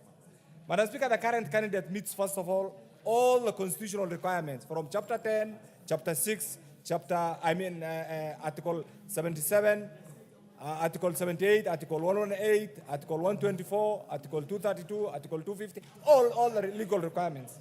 Two, the candidate has also all the educational requirements. In fact, if you look at the CV, the candidate is a practicing lawyer. The candidate has also a master's degree in security. The candidate has also a degree in public administration, meaning this is a go-getter. It's a person who has all the educational requirements. If you look at also this candidate has also been subjected to public vetting. He has also gone through all the necessary vetting requirements. He has also been vetted, cleared by all the critical investigative institutions. But Madam Speaker, what is consoling is this is the time when the commission and the appointing authority decided to reward professionalism, an insider, a person who has been part of the making of EACC. And I think that's what this institution lacked. And therefore, what it means is that there is respect for professionalism, both, in an organogram, in an organizational structure, there is a vertical structure of the organization and the horizontal structure. That's a human resource term. Madam Speaker, once this candidate who has joined the investigative agencies, from a police officer, a cadet, all the way to an insider in the ACC, until today he is the acting CEO of EACC. It's a remarkable journey, Madam Speaker. And I want to thank the appointed authority, the panel that interviewed, for picking a candidate who is an insider, and I hope that is going to translate into action. Madam Speaker, on the face of it, The Kenyan society has been complaining. And I think we need to appreciate as leaders the changing dynamics of the Kenyan face, Madam Speaker. Today, as part of our governance platform, the social media effect is real. Anybody who wants to take the Kenyan community for a ride, we are not living in the past. The Kenyan society has changed. We must be part of the changing realities. What are the changing realities? We have a highly well-informed society. And even we as the leadership, we must take this into account, because if we don't change, we'll be changed by force. What are these changes? Everything that we used to hide under the carpet is now before the public domain. And therefore, what is our task? What is our responsibility as the leadership? Is to make sure we also align our thinking. We also align our behavioral activities. We also align our mandate with the changing realities of the people of Kenya.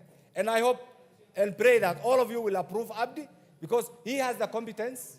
He has been an insider. He meets the professional qualification. He has met every aspect of the legal requirement. What is remaining, Madam Speaker? Because this organization, having seen and having reflected on the socio-economic and political dynamics of the Kenyan society, we need a neutral organization that deals with corruption on its own platform, not at the instigation of politicians. And that is why I'm happy, not at the instigation of any other person. That's why I'm happy today that there are categories of leadership that I describe as test tube leaders. Test tube leaders is one who is manufactured in the boardroom. But this is a self-made technocrat. And therefore it means objectively, realistically, constitutionally, statutorily, when he sits on an issue, that issue will get the best consideration. What is the best consideration? Objectivity, professionalism, legal mind, and application of the law without fear, without favor, without any consideration, without any other bias. And that's why this House, I want to urge this House to wholeheartedly support this, so that Abdi takes this organization to the next level. What is the next level? A level where every Kenyan is subject to the direction of a constitutional requirement. A level where every Kenyan will get a fair, objective treatment as dictated by the Constitution. With this, Madam Speaker, I support the approval and I support the report of the committee, and thank the committee for doing a good job within a very short time. Thank you, Madam Speaker. Honorable Rahim. Thank you, Madam Speaker. Madam Speaker, I join my colleagues in asking for the approval of Honorable or Mr. Abdi Ahmed Mahmood. Madam Speaker, a lot of other colleagues have said Mohammed. It's Mahmood. You know, they confuse Mahmood with Mohammed. But that notwithstanding, Mr. Mahmood is qualified and should be in that office by right, being the deputy CEO, and now he is the CEO. But Madam Speaker, we need to give EACC more teeth. And I hope the Justice and Legal Affairs Committee can work out something that we can have an amendment to the laws that EACC can be even prosecuting. Because we have seen recently, Madam Speaker, where the DPP withdraws a case right at the end, where the EACC has taken a case, it's in court, and right at the end, DPP just withdraws when one witness is left to testify. And I think that is completely wrong. And many a time, the courts have refused to withdraw cases by DPP even when EACC is not comfortable. So, Madam Speaker, with this, Mr. Abdi, I hope he can pursue the way Mr. Twalib was, and he can get down to work so that we can get the corruption suspects behind bars, and the DPP should not just be doing withdrawing cases, should go to the legal conclusion so that we can get this country corruption-free. Thank you, Madam Speaker, and I join the others in asking for the approval. Minority Leader.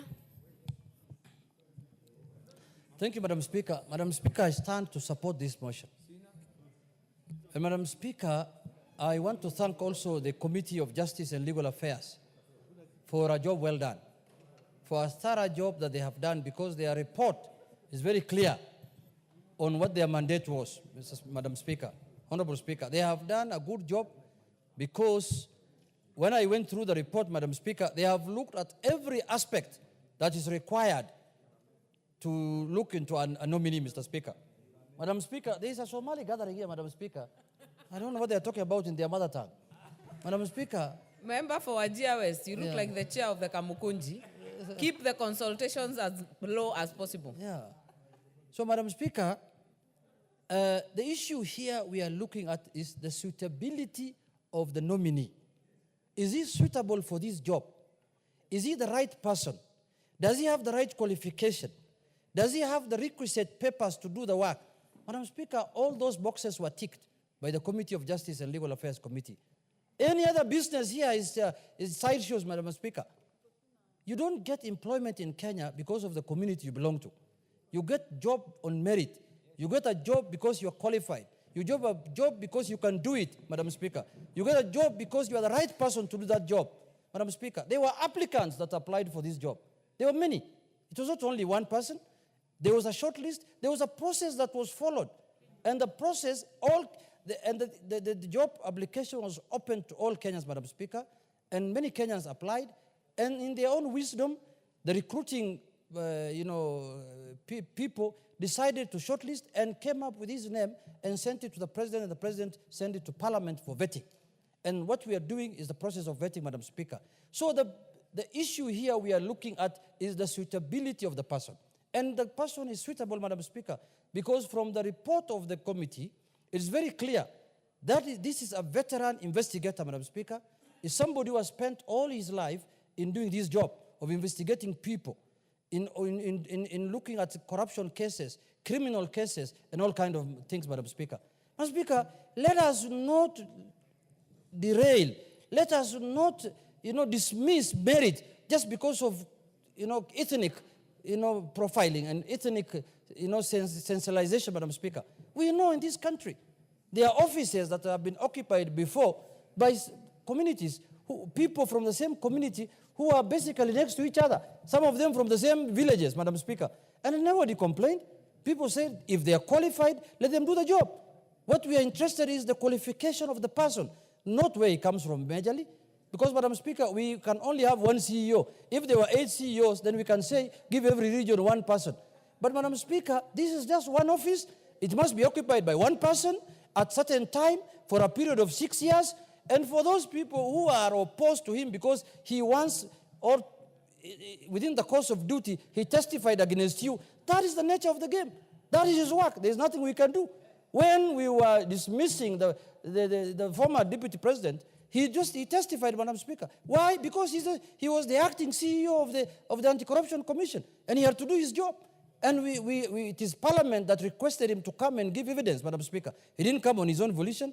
So, Madam Speaker, I want to urge members that this, as per the report of the Justice and Legal Affairs Committee, not my report, even though I'm a member of the committee, not the report of any other member here, the report of the committee that was given the mandate to go and inquire into the suitability of that candidate came back to this House with unanimously that this is the right person, he's qualified.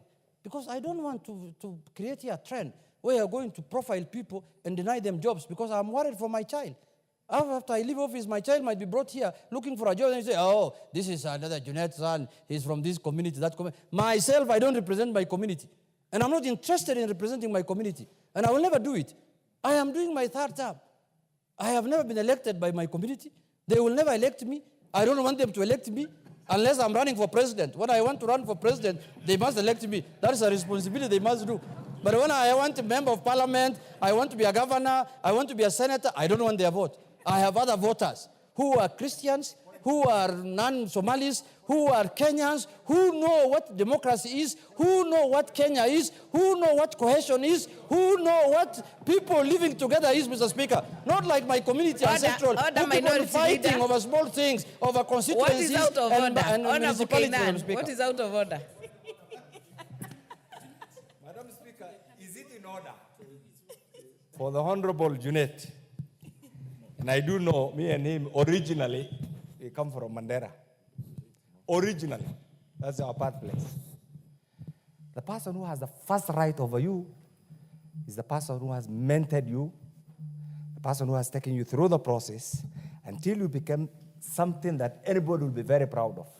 So Mzee Sheikh Noh and my good aunt and everybody else who mentored Junaid at his tender age, proudly, let me finish. Proudly, Honorable Kainan, order. Until the point of order is this. Order, Honorable Kainan. Can I finish? Order. Can I finish? Order, Honorable Kainan. I'm coming to something. I think you have already spoken to this motion. Honorable Junaid has described his voters. I don't think anything is out of order at all. Can I finish? At all. Junaid, is he in order? And this is the point. He is elected by the good people of Migori, that we appreciate. But he's also a product of a very good community called the Somali community. Honorable Adan, Honorable Kainan. Out of order totally. Is he in order to say that he's not their vote when they have been part and parcel of the making of the good Junaid? Out of order. You're out of order, Honorable Kainan. You have already, I think Honorable Junaid was very clear. He has not denied his heritage. Yeah. He has only described his voters, which is totally acceptable. What is out of order, Honorable? What would be out of order, Honorable? No, I am still on Honorable Junaid, Honorable Speaker, because Honorable Junaid has stated that he does not need votes from his people. Honorable Speaker, Honorable Junaid has been voted by all the communities that live in Migori, including the Somali community. So which people was it? I wanted him to clarify, Honorable Speaker, that which particular people was he calling his people and not his people? Who are not his people? Who are not his people? Honorable Junaid, you have heard the 2 points of order. Madam Speaker, let me respond to both of them. Madam Speaker, first. Do you want to be informed by Honorable Member for Buri? Honorable Rindikiri. Give him the microphone. What Honorable Junaid is saying, he is not going to seek for elective position in Mandela, where he came from. If I got it right, and I'm sure that was he was implying. You will not go to Mandela, you will not go to where you belong to. Honorable Kainan should not fear anything. Junaid is not going back to Mandela. Thank you, Madam. I am not sure that information was for you, but I think he has helped you answer the question. So kindly continue. I think the information was for Honorable Kainan. But Madam Speaker, you see, what Honorable Kainan is raising is what was raised when the Constitution was being passed. That does life begin at conception, when it is conceived, or when you are alive? So if he's talking about conceiving, that's a different matter. But when I am an old man like this, I belong to Migori. But more importantly, Madam Speaker, it is true I rely on the votes of all communities that live in my constituency. But I don't rely the votes of the Somali community to be a member of parliament in my constituency. It is negligent. It is small. It's minute. They cannot even make me an MCA. So I know where my voters are. Yeah, my voters are the people of Migori, all of them. But Madam Speaker, having said that, now I've lost my thought process, but I was saying that the candidate we are also today vetting or approving in this House, Madam Speaker, is a candidate who has all the required qualifications. But having said that, I also want to speak to the candidate that he must do his job. Kenyans expect, whoever is given match, there's also a Kisi here conference, Madam Speaker. The Somali one was behind me, this Kisi now. Madam Speaker, the issue here is that he must do his job. Kenyans expect of him much. Whoever much is given, much is expected. One of the cancer that has eroded the gains of this country, Madam Speaker, is corruption. And he's the one now who's being mandated to do the fight against that vice. If he knows and his conscience is not clear that he's not able to do this job, let him decline taking up this job. But if his conscience is clear that I am capable, I can do it, I have done it before, I rose through the ranks in the institutions, from the assistant director to deputy CEO, and now the CEO, if you are approved by this House, and your conscience is clear that you can do this job, then take up the job, if this House approves you, which I am asking and requesting members, because of the report we have been given by the Justice and Legal Affairs Committee, and the man has ticked all the boxes that were what was required of him, let us approve him, let him do the job. This is one institution that Kenyans are relying on to make their lives better, Madam Speaker. Because you know it has been clear. It has been said before that a third of our budget, and even the current Minister for Finance said 2 billion shillings are lost every day through corruption. This is the man who can stop it. This is the man who can do the change that this country requires.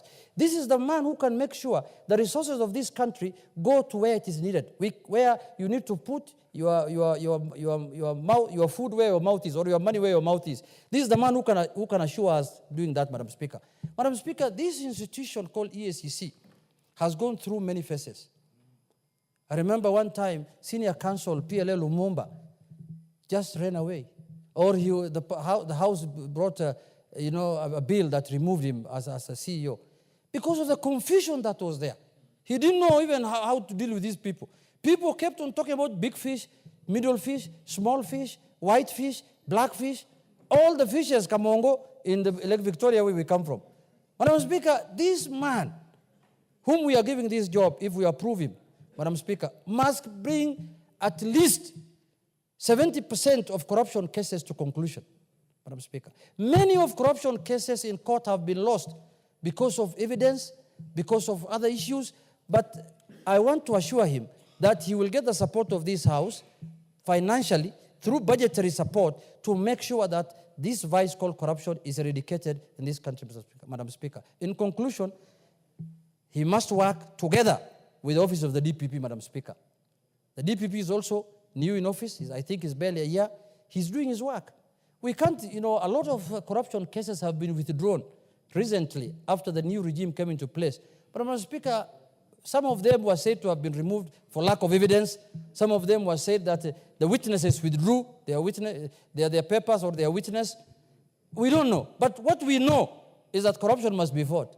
And no other person is chairing now the commissioner than a bishop, a man of high integrity, a man that is respected in this country, Madam Speaker, a chairman who has, good career in the religious sector, Madam Speaker.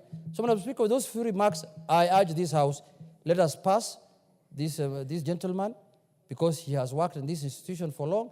He's a good man. He will do his job.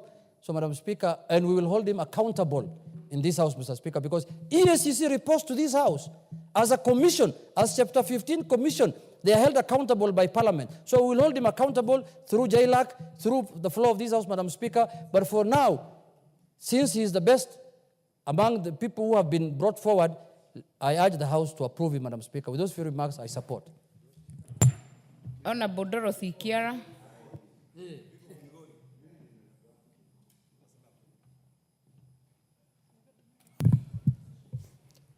Thank you, Honorable Madam Speaker. Madam Speaker, I too want to thank the chairperson, Departmental Committee on Justice and Legal Affairs, and the entire committee for job well done. Honorable Speaker, I wish to say this commission is the lifeline for us Kenyans. For us to be able, Honorable Speaker, to redeem the image of this country, corruption must be fought. For us to be able to assure the Kenyan community that things are working and make them have hope for a better future, corruption must be fought. Honorable Speaker, I know His Excellency the President of the Republic of Kenya, His Excellency Honorable William Samoei Ruto, has pronounced himself on corruption, and he is very clear in his mind that there is zero tolerance to corruption. Honorable Chair, I must say on the outset, this is a commission that requires a very bold, committed, self-fresh, self-motivated individual, a person who is a daredevil, because the terrain of fighting corruption in Kenya is so complicated. And Honorable Speaker, I want to say this particular nominee has been proven because he has been in the system, he has the institutional memory, he has grown in the ranks, and we want to trust, Honorable Speaker, that he will be able to redeem the image of this country. Honorable Speaker, it is important for him, just like the minority leader has alluded to, he must know that the task ahead of him is enormous. Honorable Speaker, he must be ready to fight and break the cartels and at the same time deliver this country from the tight chains of people who think that they own this country. Honorable Speaker, I want to state that corruption as we see today is so deep-rooted that even in the international community, we are being cited as one among the most corrupt countries. So, Honorable Speaker, as I support the committee and support this nominee, Honorable Speaker, I want to wish him well and trust that he will be able to take the mantle as the CEO of this very, very important body, and all our eyes are set on him, Honorable Speaker, and we wish him well. Thank you, Honorable Speaker.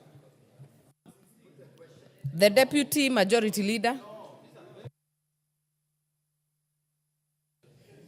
Thank you very much, Honorable Speaker. It's very nice to be back to this house after such a break. I know they've missed me here. But Honorable Speaker, for the person of Abdi Mohammed, Honorable Speaker, I want to unequivocally support this motion. Abdi is one such gentleman, is one such technocrat, is one such dedicated servant of this country, who, if we put at the helm of the EACC, he will do a commendable job. Honorable Speaker, I want to, at the outset, to support the committee's report. I've read the committee's report, and I think they've done a wonderful job in assessing the quality of a person that we are putting in that office. And I want to urge members of this House, including my friend Elisha, to support Abdi Mohammed to be appointed the CEO of the EACC. Honorable Speaker, if you look at the curriculum vitae of this gentleman, he has a law degree. He has been properly trained, including training at the FBI. Very few Kenyans have been trained at the FBI. But this gentleman that we're putting in charge of the EACC has investigative authority and knowledge, ability that he will use to ensure that we cripple corruption in this country. Honorable Speaker, I also want to take this opportunity to thank the CEO that is leaving, the outgoing CEO, Twalib Mbarak, who has been there, has held forte, and has done his best for the country. It is time that Abdi, who has risen in the ranks of the EACC, who has knowledge about this country, and has knowledge about profiles of corruption in this country, we have to give him an opportunity to run that organization, take it to the next level, so that we be an example of how to fight corruption in Africa and in the world. And in the name of Abdi Mohammed, in his ability, and I believe that he can do a wonderful job for this country. Honorable Speaker, a lot of CEOs who come to that organization, get entangled by politicians, by many people, and they become very ineffective. But the time that Abdi has been in that organization, we have never seen any opportunity. We used to have a deputy CEO called Marebo, some name, Mabea, who was actually the face of corruption within the EACC. And he perpetrated that, including trying, Honorable Speaker. No. I can say that because, Honorable Speaker, the same deputy was taken to court on issues of corruption, Honorable Speaker. And those are facts, Honorable Speaker. But we have had Abdi, who has been there on that seat, and we have not had any issues, Honorable Speaker. And therefore... Order, Deputy Majority Leader. Honorable Rahim, what is out of order? Thank you, Madam Speaker. Madam Speaker, the Deputy Majority Leader has to withdraw regarding Mr. Mobea, because if he is alleging that he was corrupt, he could not have been appointed he passed through this House to be appointed an ambassador for Ireland. So he has to withdraw, Madam Speaker. He has to.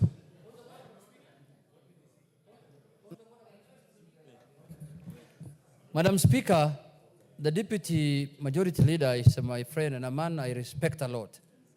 But Madam Speaker, I want to request him to withdraw because this is a house of record and this is a house of procedure. Madam Speaker, without any substantiation, Madam Speaker, you cannot say Mr. Michael Mabea was the face of corruption.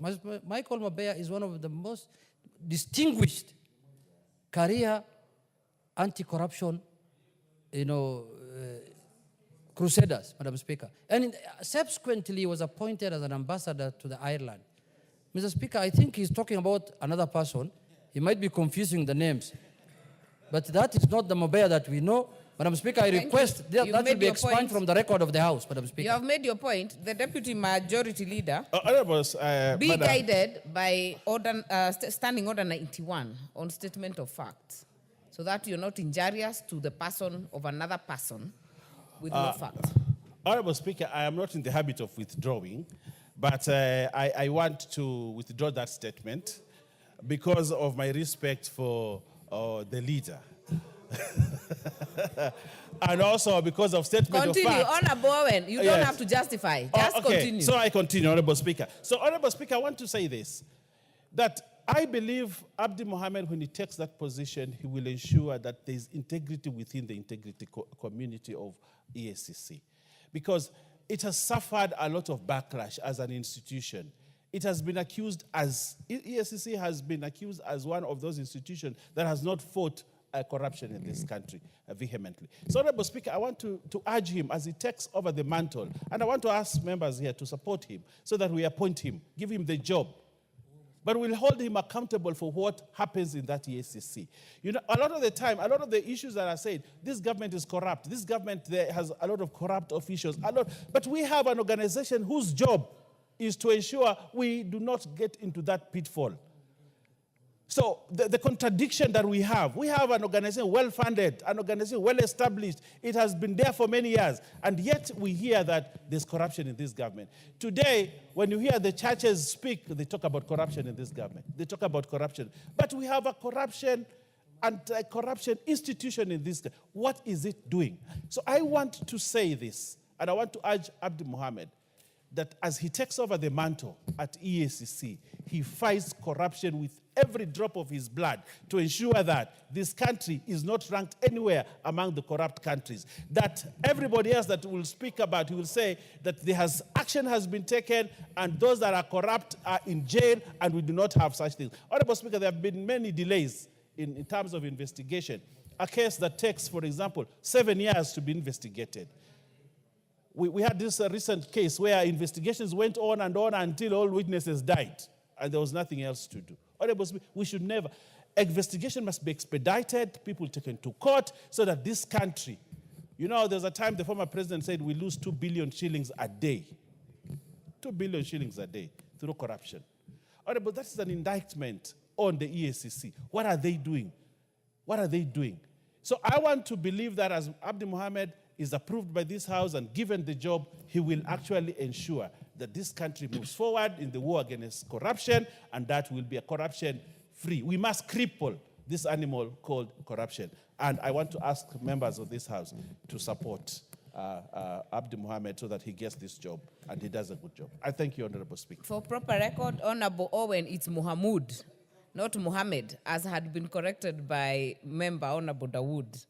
The next chance will go to Honorable CNN, Honorable Member for Mwingi West. Thank you, Madam Speaker, for giving me this opportunity to add my voice to this special motion by my brother and my friend, Honorable Mutuse. Together with the committee, I want to appreciate them for the due diligence they have done to vet this candidate for this critical, important office in our country. Madam Speaker, I would like to say that the person who is being discussed here is well known to me, and I have got no doubt he has got impeccable credentials to run this office. If he is late And if he is actually enabled a given good environment, Madam Speaker, to execute his mandate. Madam Speaker, I will just point very well that in Kenya, we are ranked worldwide 126th out of 180. So we can call ourselves as one of the most corrupt countries in the world. Madam Speaker, there is uphill task there to do for this Mr. Abdi to make sure we improve, at least we go below 100% out of 100 out of 180. Madam Speaker, the issues of corruption has taken us backward as a country. And if we can fight corruption, we are going to eradicate issues of inequality. Issues of, we are talking about equalization of funds. We are supposed to share our resources equitably so that we don't have to keep on allocating some of these funds, Madam Speaker. Madam Speaker, we have to emphasize the issues of transparency and accountability in our offices. And that is why we need this office, and it's very important to do it. Madam Speaker, there is an issue I want to raise with this office. Once this gentleman takes office, we have to fight extortion, which has been going on, and blackmail in most of our offices when it comes to issues of procurement, Madam Speaker. And without hesitation, because he's qualified and we have had his academic credentials, we have had his work experience, and he has been in that office for long, I would like to just congratulate him and let him assume this office, knowing that he has to improve our corruption index level from 126.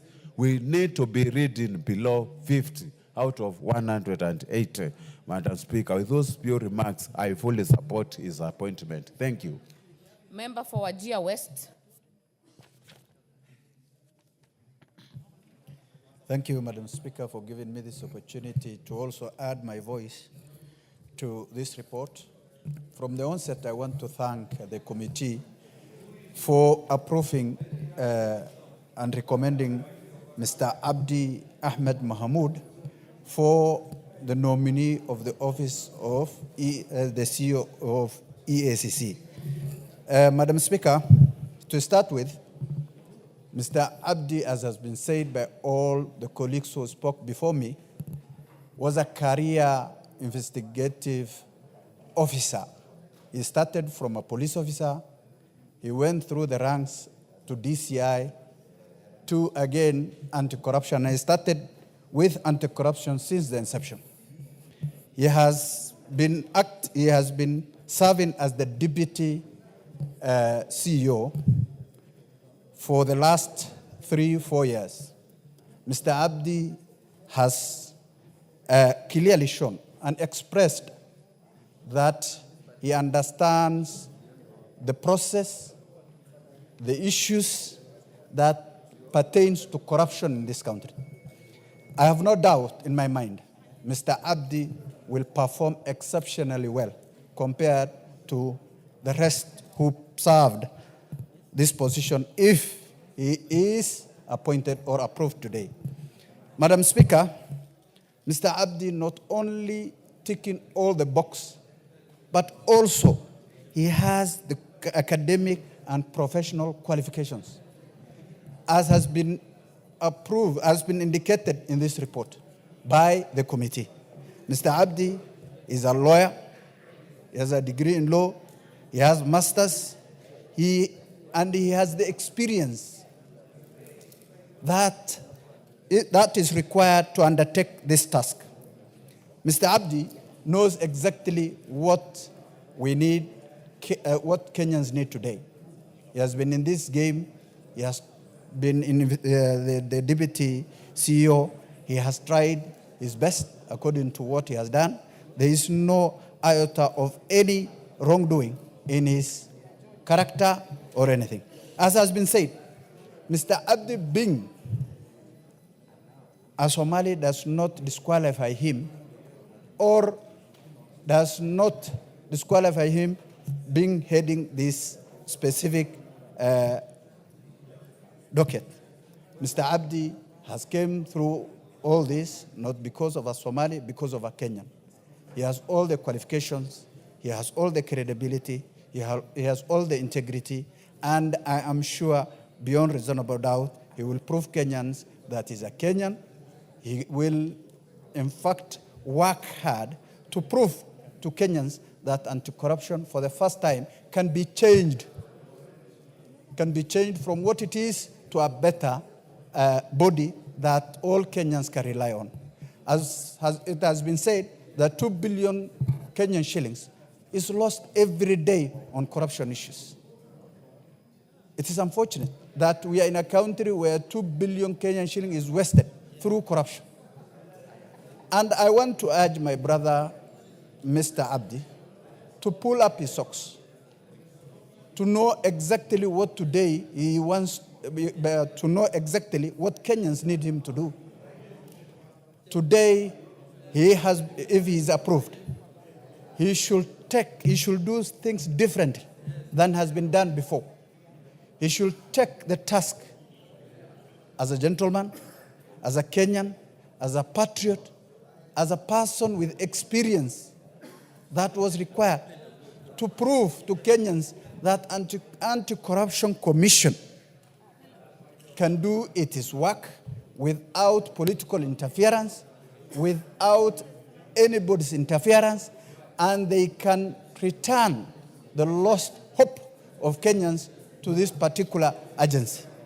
I want to also advise our brother, Honorable Abdi. Others have come in. They have been approved in this house to head this same institution. And some of them failed terribly.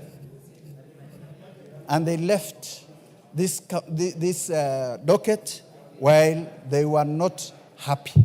Therefore, I want to advise my brother also to kindly pull up your socks, and you understand the circumstances, the issues, the problems that are facing Kenyans in terms of corruption issues. Kindly pull up your socks and make us proud, because Kenyans today are watching you. They have bestowed their trust on you. They are hoping that you are the right person to lead this institution to a better place than it is today. With those few remarks, I want to thank the committee for the good report and approving Mr. Abdi for this position. Thank you.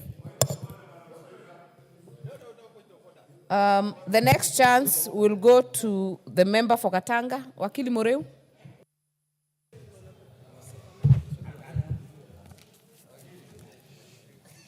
Thank you, Madam Speaker, for giving me this opportunity to ventilate on this motion. I want to confirm that I'm a member of Justice and Legal Committee, which burnt the midnight oil to vet this candidate, and I want to assure the members that we are found fit and proper to be the CEO for the next years in EACC. Madam Speaker, maybe allow me just to give this House a few statistics to be able to show the extent of the job ahead of Mr. Mahmoud. Kenya is number 31 in terms of corruption index from Transparency International, and on a larger scale internationally is number 126 against 180 countries. Madam Speaker, the success index for this candidate is to ensure that Kenya moves out of from number 126 to way below 100. The most clean countries out of corruption are Singapore, New Zealand, Finland, and also Transparency International says, or the reports indicate, that the most corrupt countries in the world are Syria, Southern Sudan, and Venezuela. But I'm Speaker, why I'm saying that is because I want the member, and in particular our committee, to know that the responsibility given to the sitting member, to the CEO, if this House is going to adopt this report, is that he has the corruption has an angle to the welfare of the country. The countries who have been mentioned to be most corrupt are the countries whereby they are poorest. The countries whereby the index from Transparency International has said they are least corrupt, the standards of living of those people is very, very high. And therefore, Madam Speaker, the duty and responsibility of the CEO, if this House finds improper, is enormous, and we must make sure that that responsibility has come down. Madam Speaker, if I talk about corruption, Madam Speaker, is not a disease. It's not an issue of poverty. It is not a genetic inheritance that Kenya we are corrupt. Madam Speaker, corruption is just bad manners. Just bad manners, Madam Speaker. And Madam Speaker, bad manners, the way to kill bad manners. I know there are courts, there are judicial process and the like, but also I want to urge the CEO to do differently from his predecessor. Bad manners can only be addressed by teaching people and linking corruption with poverty. We need to start curriculum in our schools to educate our children and our grandchildren that corruption will make this country remain poor. We will miss the opportunities in education. They will miss opportunities at the workplace. They will miss opportunities at the medical level. They will miss opportunities to fully be able to actualize their living. And therefore, Madam Speaker, why I'm saying that is because, again, we know that the proposed candidate has been the deputy CEO in EACC, and therefore the failings in that institution, Madam Speaker, the failings in that institution can also be associated with him, and therefore I just want to challenge him. There's work ahead of him, but as a member of this committee, I the members support this motion. He's the best candidate we had, and I'm sure he's going to be able to change EACC and make Kenya a great country once again. Thank you, Madam Speaker. Member for Funyula. Thank you, Honorable Speaker. Let me also take this opportunity to lend my voice on the motion before us, the appointment of Mr. Abdi Ahmed Mohamud, MBS, as Secretary and Chief Executive Officer of the Ethics and Anti-Corruption Commission, obviously of Kenya. Honorable Speaker, this commission is established pursuant to Article 79 of the Constitution of Kenya, and that's Chapter 6 of Leadership and Integrity. Honorable Speaker, the history of the fight against corruption in this country is a checkered history. It started during Moi days. It has gone all along. Regretfully and unfortunately, Honorable Speaker, is that the results have remained unsatisfactory in the eyes of Kenyans, has remained unsatisfactory in the national community, and probably is one of the reasons why our direct foreign investment have remained low because of various issues. Honorable Speaker, corruption is a cancer the country must fight. And when you look at various studies, Honorable Speaker, it indicates that corruption comes in different forms. Comes in the forms of bribery, comes in the forms of embezzlement, comes in the forms of graft, comes in the forms of blackmail, and most importantly, Honorable Speaker, comes in the form of influence peddling and abuse of discretion.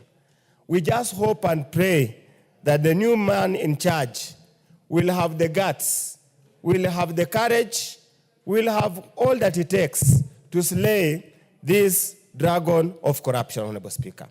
Honorable Speaker, many Kenyans have lost hope, have lost confidence in the government of whichever level because of corruption.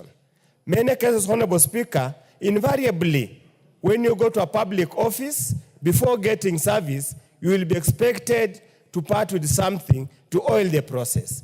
Even getting a letter moving from one point to another to get approval, you will not be surprised if even a junior officer asks you for a bribe. Honorable Speaker, it's so ingrained in this country, it has gotten to a level that nobody believes that you can get an appointment or anything in this country unless and until you know somebody in this country. Honorable Speaker, just a few minutes ago, a teacher has called me that she has been told that members of parliament have got letters of appointment for teachers. That she has been told TSC cannot employ you unless the member of parliament has given you a letter for employment. This mentality, Honorable Speaker, that nobody can get anything based on merit is something this commission must fight. Probably this commission is so focused on a narrow prism of their mandate, yet their mandate is so wide, literally covers everything under the ethics and leadership chapter. We just want to wish him well and ask him, go open your mind, Honorable Speaker. We lose a lot of money in this country. Honorable Speaker, if you walk to any hospital in this country, owned by the local government, the county government, or the national government, most likely you'll find no drugs. You'll find nothing. Yet we pump money every day into these sectors. Honorable Speaker, it is time to go and work. It's time for Mr. Mohammed to go and work. Forget the ethnic, forget the political networks, just simply go and work and net the grafters, those who believe, who are involved in corruption. There is a lot of wastage in our county governments. There's a lot of wastage even in the national government. There's a lot of wastage in state corporations. Train your eyes there, save this country, we'll develop. If we can save the amount that is supposedly lost every single year through corruption, through budgeted corruption, review everything so that we save this country. With those few remarks, Honorable Speaker, I support. The Deputy Majority Whip, Member for Marsabit. Thank you, Honorable Speaker, for giving me this opportunity to add my voice to this very important motion. And I join the other honorable members in approving and supporting this motion of approving the CEO, Mr. Abdi Mohammed. Honorable Speaker, I have gone through the report and the committee has done a good job. They have given his recommendation. They have taken every step that needs to be taken, and that is why I also want to congratulate the committee for the job well done. Honorable Speaker, as we recommend him for the position, we must speak on corruption just as many others have done. Corruption in this country has destroyed our economy, has destroyed the future of many young people, has destroyed the progress in our country in many ways. Simply because everywhere you go, from the entrance to the top office, people need to be bribed. And Kenya is known for that. It is like a cancer that has no treatment. But we believe that Mr. Abdi will now change a lot of things because he's qualified, he is experienced, and he's also committed and passionate on transforming ethics and anti-corruption. Honorable Speaker, the unfortunate bit is for the last many years, we have pretended to be fighting corruption, but we have not achieved. And the question is why? What is hindering us? And the answer is we have not gotten a committed person to that office, in that office, who can fight corruption to the end. And as we encourage him to fight corruption, he needs a lot of our support, security, because most of these corrupt people can even decide to do away with you and finish you. And if the government can give him enough security, enough resources, because many files are there, but unfortunately they have not been prosecuted. So we need enough funding for this office, for this person and these people, so that they can do at least what we expect them to do. Honorable Speaker, it is unfortunate because today in Kenya, if you want your child to go to one of the best schools in the country, you must corrupt the system. If you want your child to pass previously, you must corrupt the system. If you want to buy anything from outside and bring to the country, you must corrupt the system. It is a system that has destroyed our country, and today, many religious leaders speak about corruption. But my question is, did corruption begin today? It began so many years ago. Since 1963, corruption has been there. And many people today accuse Kenya Kwanza government for corruption. And yet, this government has been in the office for only 2 years. Our president has been at forefront, fighting corruption and declaring his stand on corruption. But many people blame the government, saying that Kenya Kwanza government is a corrupt government. And yet, the many governments that have been there have always gone through this, and we cannot see much criticism as we are receiving. I know it is good to criticize the government, it is good to rebuke, and it is good for the government to listen to the ground and change. But it is as if corruption has just started.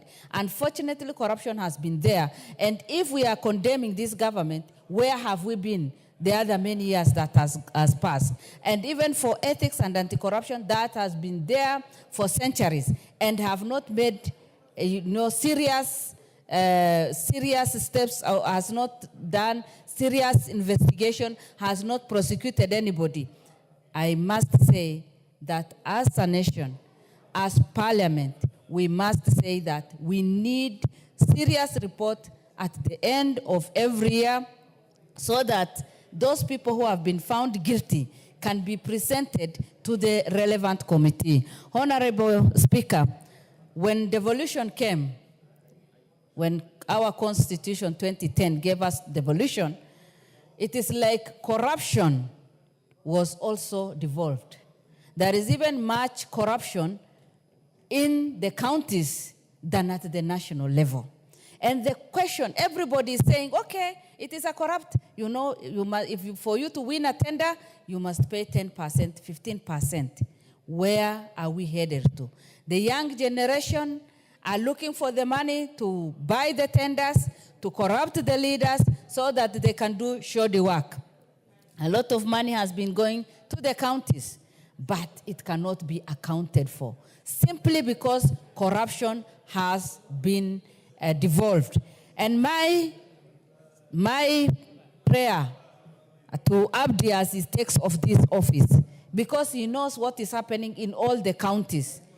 The idea of having ethics and anti-corruption at the regional level or in different areas, and yet we know very well that those officers have been corrupted and they are like paid by the individuals in the counties so that they don't take any action. We don't want to hear any of that. Let him be firm, let him take the necessary actions, let him also apply serious measures so that the corrupt leaders and the governors and the system at the county levels can also be controlled. If we don't do that, the idea of saying, let us fight corruption, we all sing the chorus that we need to fight corruption and we need to fight corruption, but no one is taking a serious action. And that is why today, Abdi, expectation is high on you.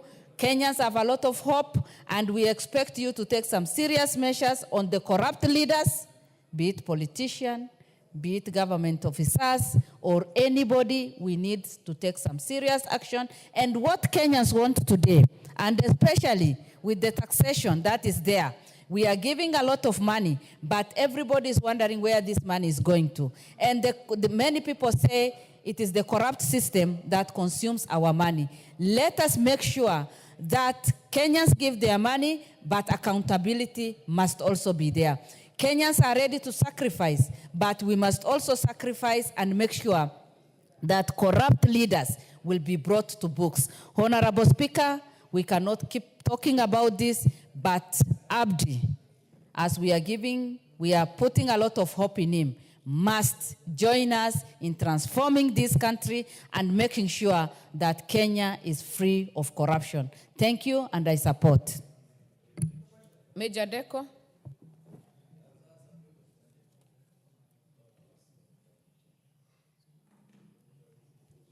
Thank you, Madam Speaker, for giving me this opportunity to add my voice to the motion that is on the floor of the House. Madam Speaker, many of those who are before me talked about Abdi, and I also want to say I also know Abdi as an individual, and who has served in many years in the investigative department of this country, having been a police officer, young police officer, risen through the ranks to head anti-corruption police unit before EACC came into being, and also one of the officers who established anti-corruption commission in this country. I am not surprised in the nomination of Abdi, having known him for many years, and I'm not surprised also the fact that he was was selected and nominated by Anti-Corruption Commission. That office is not a political appointment office. If it was have been a political appointment office, maybe the result will have been different from what we are discussing today. By virtue of him as a career civil servant in this country, and who has sacrificed his time and energy in being in the forefront against the fight and corruption, and EACC commission itself mandated to fight corruption, I did not expect any result from what they have given us as a nominee for the Anti-Corruption Commission. Madam Speaker, Abdi cannot be the sole person who is expected to fight corruption in this country. This country, the issue of corruption is a cancer, it's a threat to our national security, it's a threat to our national values as a country, it's a threat to our service delivery, it is a threat to our coexistence as communities and society in this country. Corruption destroys the future of our next generation, and as a country we must think twice on how to fight this issue. It is not the responsibility, it cannot be the responsibility of Abdi, it cannot be the responsibility of the president of this country, it cannot be the responsibility of individuals in this country. We must ask ourselves who are these, those who are involved in these things. It looks like it is every sector of this society that is involved in the corruption. This is a network, it's a cartel, and that cannot be left to an individual like Abdi and his commission and his staff. They must address the issue of involvement of many professional bodies for it to happen. What is the role of lawyers in this country as a professional group in the fight against corruption, or involvement in the corruption itself, the involvement of engineers, the involvement of finance and accounts people, the involvement of HR personnel, the involvement of teaching fraternities, the security agencies who are involved, and even the investigation agencies involved in this, and the DPP itself. So we must bring all these sectors and groups and professionals into play to understand how we will stop this issue. It cannot be left to Abdi as an individual, as a commission. Madam Speaker, us as a parliament, we must also come in the forefront against the fight against corruption. We must fund that institution so that they perform their mandate. If we do not give them the enough required resources, they will not be able to fight this vice or this cancer that is affecting our country. With those few remarks, I stand to support the nomination of Abdi, and I have no doubt in my mind Abdi will perform his role. He will perform his role, but we must all play as a country. And I also want to advise Abdi as the CEO. Kenyans have lost faith in all the institutions that in this country, from the presidency, from parliament, from the executive, the judiciary. Every institution of this country, Kenyans have lost faith and hope in it. It is for him to restore that faith in his institution. Thank you, Madam Speaker. Thank you. Member for Ijara. Thank you very much, Madam Speaker, for giving me this opportunity to contribute this particular motion, which is a very important motion in our country.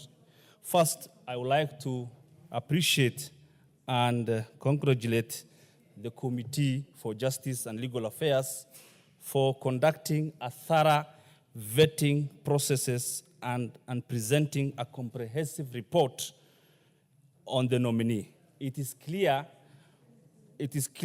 from their finding that Mr. Ahmed Mahmoud is a man of integrity, competence, and committed to the public service. Madam Speaker, Mr. Ahmed hails from Ijara constituency, a fact that fills us with pride as a community. And in his previous role as a regional commissioner, as a senior investigator, as a director, and as a deputy CEO of EACC, Mr. Ahmed demonstrated There is a point of order. Honorable Major Deco, what is out of order? The Member of Parliament for Ijara constituency is misleading the House in the fact that Abdi Ahmed Mahmoud, the current nominee for EACC, comes from Ijara constituency. Abdi Ahmed Mahmoud is a voter in Garissa town constituency, and he votes in polling station Garissa Government Guest House. Thank you, Madam Speaker. Member for Ijara, I think we are going to have a friendly fire here, but I think one of them will have to give in. But Honorable Member for Ijara, does he come from your constituency or from Garissa town? I think, Madam Speaker, I want to say and make it categorically very clear in front of this House that Mr. Ahmed comes from Ijara constituency. In terms of the genetical and geographical location, Ahmed belongs to Garissa County, belongs to Asal counties, belongs to Ijara. But even if he's a Kenyan... Honorable Member for Ijara, I think let's agree. Mr. Mohamud belongs to all of us. Yes. Please, he belongs to Kenya. Okay. Please continue. Okay, thank you very much. Mr. Mahmoud is a Kenyan, and he belongs to all of us, and I support that. So I want to say that in his previous role as a deputy CEO at EACC, Mr. Ahmed demonstrated extraordinary leadership. He spearheaded initiative to enhance public accountability, streamline institutional process, and build partnership to combat corruption. So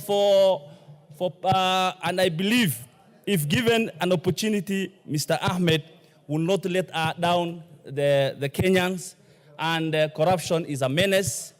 It is what is killing our generation, and I believe with the capacity and experience of over 19 years as an investigator, and within the system, Mr. Ahmed will make sure era of corruption ends in this country. And if you check back the collision, the KK collision, it is very clear that our president and our coalitions, we want a zero tolerance to corruption.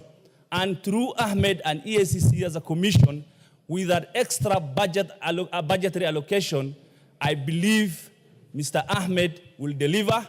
And Kenyans, I want to tell Mr. Ahmed that Kenyans have high hope in your leadership. And it is your opportunity to make sure that Kenyans are satisfied with your work, and I believe you can do. Without few remarks, I want to request a support on the House, from the House to support Mr. Ahmed as a CEO of ESC. Thank you. Kawanjiko. Madam Speaker, I rise on Standing Order 95, reading the mood of the House. The majority of the members are in agreement with the Committee of Legal and Justice Affairs that Mr. Ahmed Abdi be the secretary of the EACC, the mover be called to reply, Madam Speaker, so that we make sure that Mr. Ahmed, in the next few days, he takes the oath of office and make sure that he continue being Honorable Kawanjiko, do not take the shortcut to debate. You move that the mover be called to reply. I will put the question to the House as is on the standing order 95.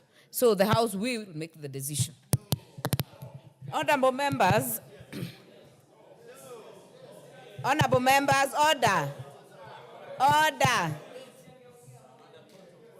Honorable Dena, the speaker is on, you cannot possibly rise on a point of order.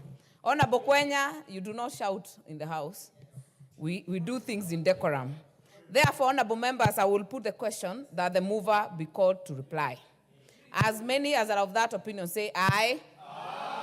As many as are of a contrary opinion say nay. The ayes have it. Honorable Mutuse.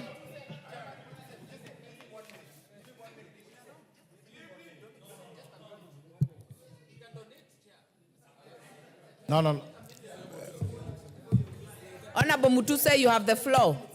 Thank you, Madam Speaker.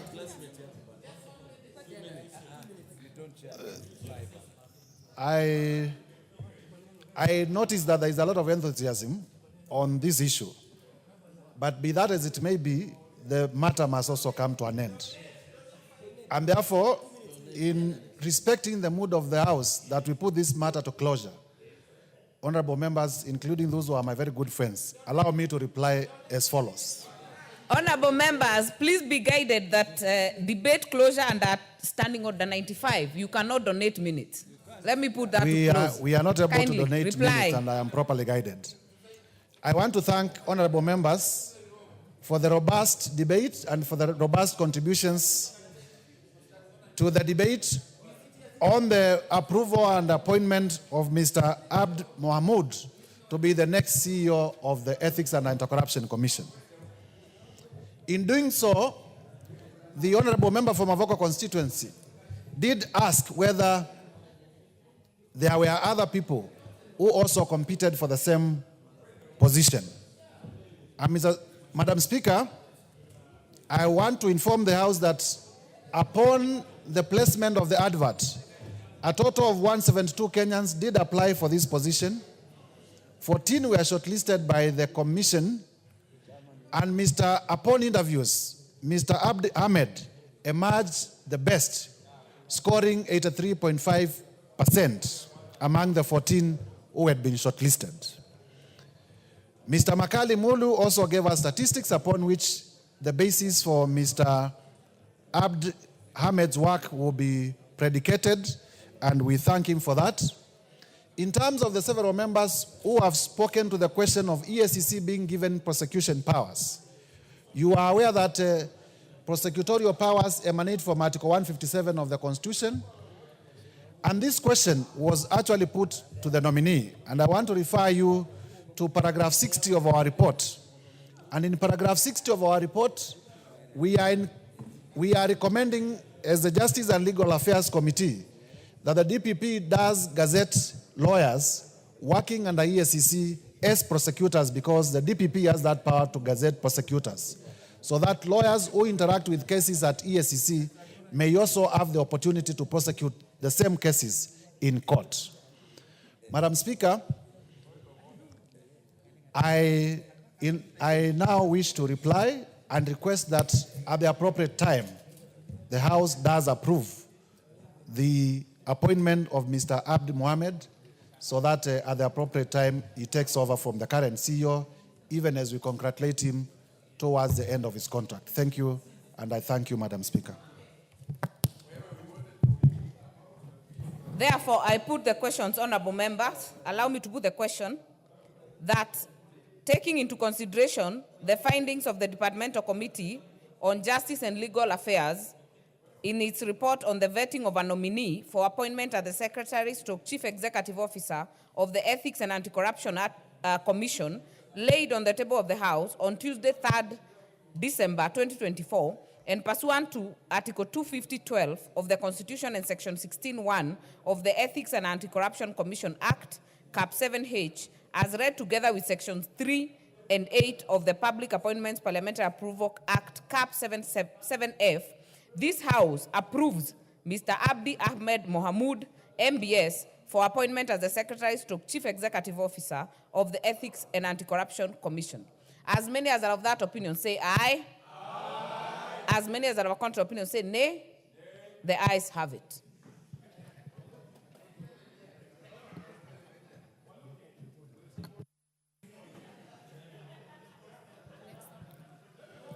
Order number 14, Committee of the Whole House.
Order members, we are in the Committee of the Whole House, and we are going to consider the Senate amendments to the Statutory Amendments Amendment Bill, National Assembly Bill number 2 of 2023.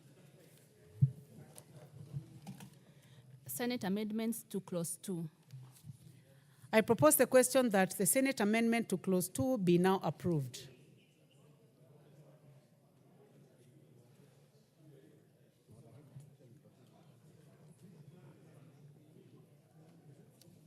Honorable members, the committee was in agreement with the amendments.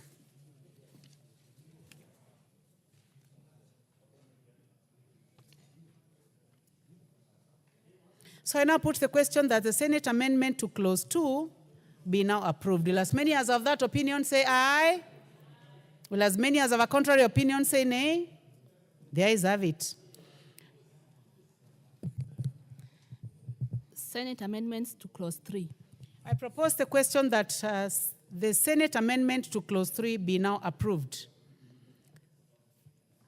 I now put the question that the Senate amendment to clause 3 be now approved. Will as many as of that opinion say aye? Will as many as of a contrary opinion say nay? The ayes have it. Senate amendments to clause 4. I propose the question that the Senate amendment to clause 4 be now approved.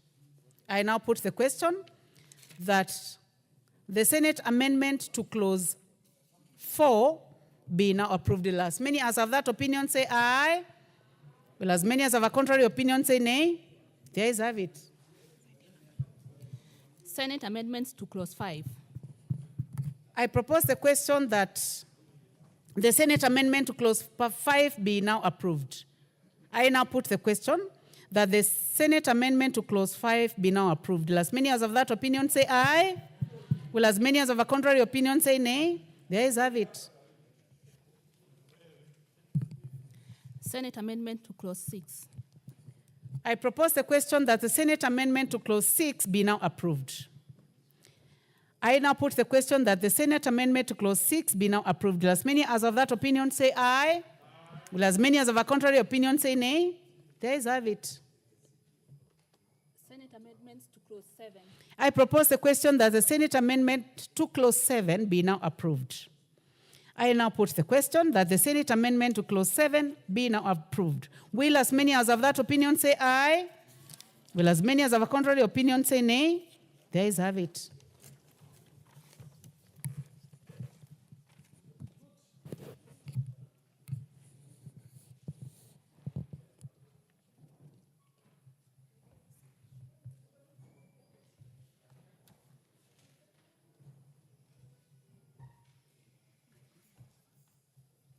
I would now like to call upon the mover. Please proceed.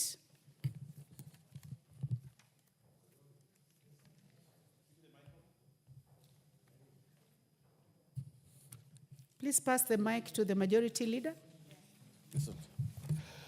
Honorable Chairperson, I beg to move that the committee do report to the House its consideration of the Senate amendments to the Statutory Amendment Instrument Amendment Bill, National Assembly Bill number 2 of 2023, and its approval thereof with amendments.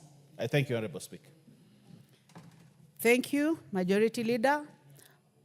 I now put the question, which is that the committee do report to the House its consideration of the Senate amendments to the Statutory Amendment Bill, National Assembly Bill number 2 of 2023, and its approval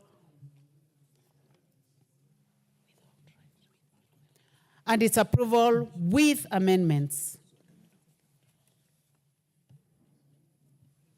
I want to take that again. I now put the question, which is that the committee do report to the House its consideration of the Senate amendments to the Statutory Amendment Bill, National Assembly Bill number 2 of 2023, and its approval without amendments.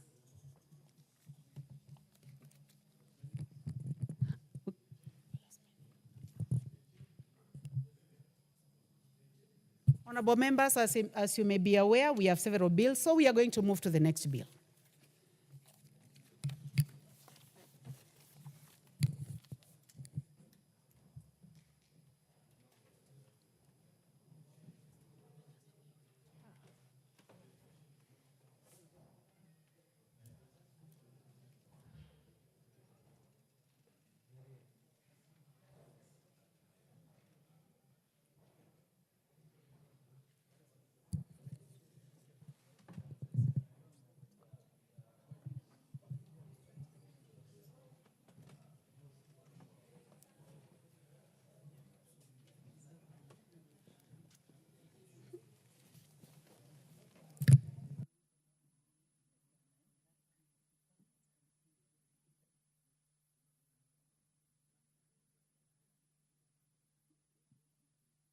Finance and Trade.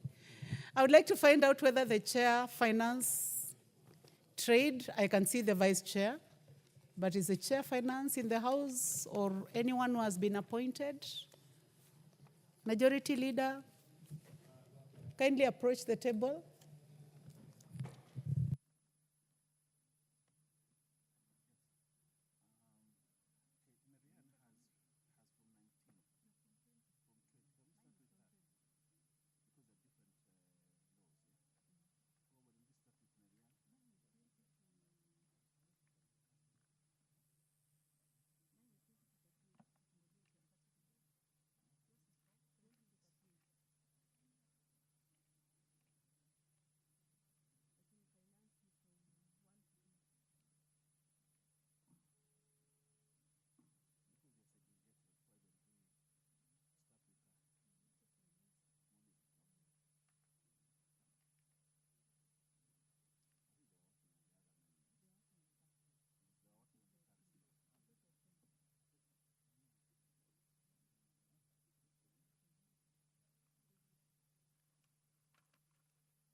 Honorable members, the Chair Finance is finalizing on some amendments, and you'll find that from clause 1 to 20 concerns the Finance Committee. We have the Chair Trade who is here. I know the Trade Committee is dealing with 20 to 38, but we'll make some consultations and then we'll make a decision. Good. Honorable members, Chair Finance is here. Chair Finance, you're welcome.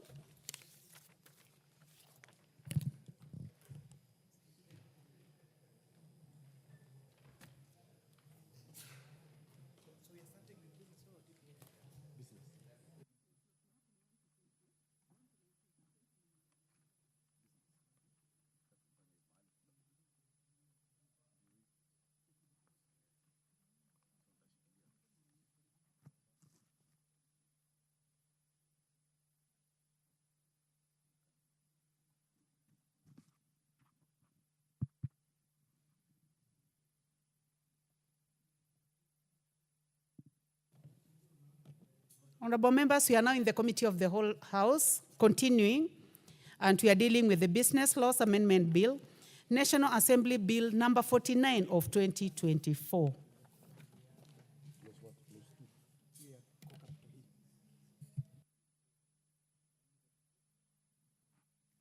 Clause 2.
Honorable members, be patient. We are making some consultations and we'll start soonest possible.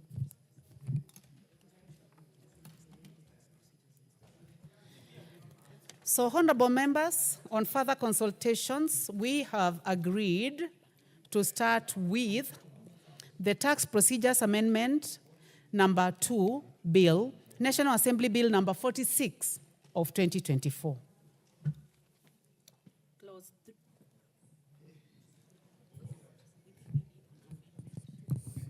Clause 3.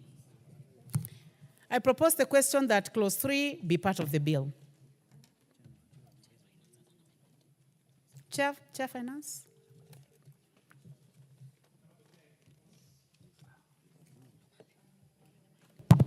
Honorable Chair, I propose that clause 3 be amended in the proposed section 37E, in subsection B1 by deleting the expression that 1st December 2022 and subtracting therefore the expression that 1st December 2023. In subsection 2 by deleting the expression that 1st December 2022 and subtracting therefore the expression that 1st December 2023. And in subsection 3 by deleting the expression that 1st December 2022 and substituting therefore the expression that 1st December 2023 appearing in paragraph A. And in subsection 4, by deleting the expression that 1st December 2022 and substituting therefore with that 1st December 2023. This amendment is seeking to extend the amnesty period in order to increase the period under which the proposed amnesty covers to ensure that more taxpayers take advantage in fulfilling their tax obligations without incurring interest and penalties and earn the government more revenue in terms of taxes. Thank you. I propose the question that clause 3 be amended as proposed by the chair. Honorable members, those who want to participate in this, please go to the intervention button. The Honorable Rahim Dahoud. Thank you, Madam Chair. I agree with the chair on this one. It's the proposal I had made yesterday, and I'm happy the committee has taken note of it and did the change. Thank you, Madam Chair. Honorable members, I now put the question that clause 3 be amended as proposed by the chair. Will as many as are of that opinion? I can see the Honorable Mayaka. Before we put the question, please go ahead. Thank you, Honorable Speaker. Madam Chair, this is a very important clause, and the reason we support, and especially the amendment which most of us spoke to yesterday, on staggering the period for the banks to maintain minimum core capital banks. I just want to support this particular amendment because the staggered period now actually makes sense and it's more realistic for the banking industry. So in as much as we want to bring sanity to that space, we also have to be very accommodative to especially the new banks. Clause 3. Tax procedures. Honorable Mayaka, we went to the Tax Procedures Amendment number 2 Bill, National Assembly Bill number 46 of 2024. So, honorable members, I'll now go ahead and put the question. I now put the question. Now I go ahead and put the question that clause 3 be amended as proposed by the chair. Will as many as of that opinion say aye? Aye. Will as many as of a contrary opinion say nay? The ayes have it. I now put the question that clause 3 as amended be part of the bill. Will as many as of that opinion say aye? Aye. Will as many as of a contrary opinion say nay? The ayes have it. Clause 4. I propose the question that clause 4 be part of the bill. Chair, you have an amendment? Chairperson? Clause? Clause 4. It is indicated that you have an amendment.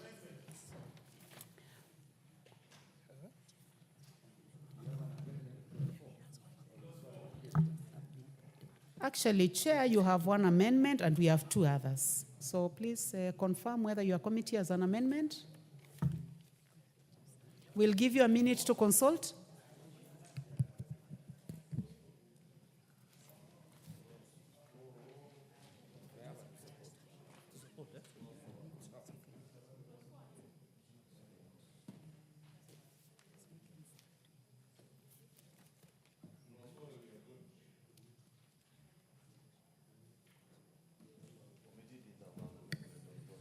Honorable members, we'll give 2 minutes to the chair. Chair, you are ready? Okay, you may proceed. Honorable Chair, I beg to move that clause 4 is amended by inserting clause 4 of the bill be amended in the proposed new section 37F is subsection 1 by inserting the following paragraph in paragraph B. We insert a new paragraph BA. It is in public interest not to recover an unpaid tax. This is making it mandatory that KRA must ascertain that it is actually in public interest that to recover that unpaid tax, Honorable Chair.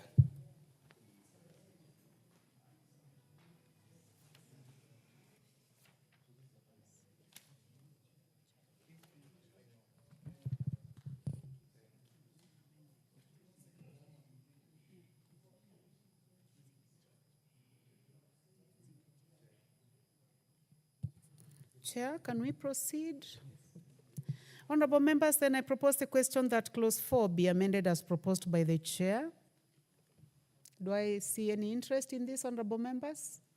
Honorable Shakil Shabir. Thank you very much, Madam Chair. Madam Chair, the amendment captures the, and I can see even the Chair of Finance seems to be a little unsure about the amendment. It captures the word whether it is in public interest for the tax, for revenue to recover the tax which is not paid. Madam Chair, that goes without doubt. Any unpaid tax must be recovered, and it's all in public interest, so I cannot understand the amendment. However, if that is the gist of, if that is the spirit of the amendment, that the revenue, the taxman does not decide not to recover any tax because he feels that it is not in the public interest, and this particular amendment intends to solve that particular problem, then I am fully in agreement. Otherwise, I'm a little confused because it's saying what is already in spirit, already meant to be the case. It is in public interest to recover all unpaid tax. Thank you. Thank you. Honorable members, the other two on intervention are not in the House. So I now put the question that clause 4, the Honorable.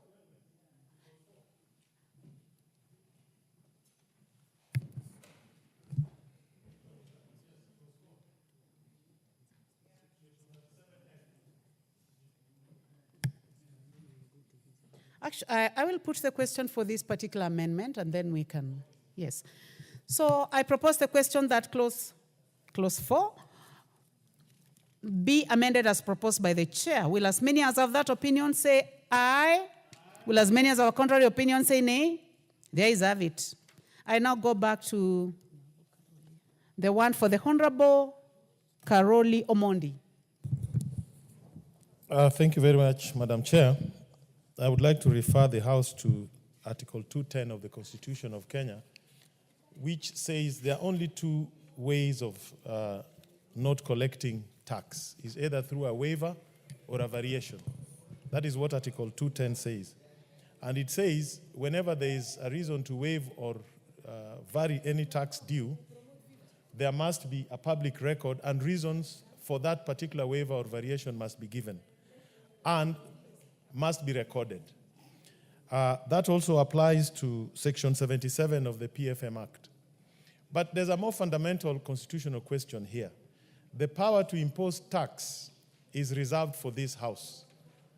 In our constitutional organization, there is no other entity that can impose tax. And consequently, the power to forgive tax rests with this House, not with the Commissioner for Tax, not with the Minister for Finance. Therefore, I'm proposing that for any waiver or any variation that is supposed to be given, that decision must be made by this House. In other words, the Commissioner, where those four sets of circumstances arise, should prepare a list, share with the Cabinet Secretary, who then should submit it to this House for approval for any waiver or variation of tax. That is our Constitution. And any proposal to do it otherwise is actually illegal and would be challenged in a court of law. And that is the gist of my proposals, proposed amendments, which I would urge this House. Even last year, we had similar clause in the finance bill that caused us a lot of problems. It has now been improved a bit, but if you read the way it has been configured, the decision is now being made exclusively by the Commissioner for Tax, Commissioner for KRA, and the CS for Treasury. And then they report here. And if you read, whether we annul the Gazette notice or not, whatever has been done will still apply. Thank you. So that is not what our Constitution requires. Thank you.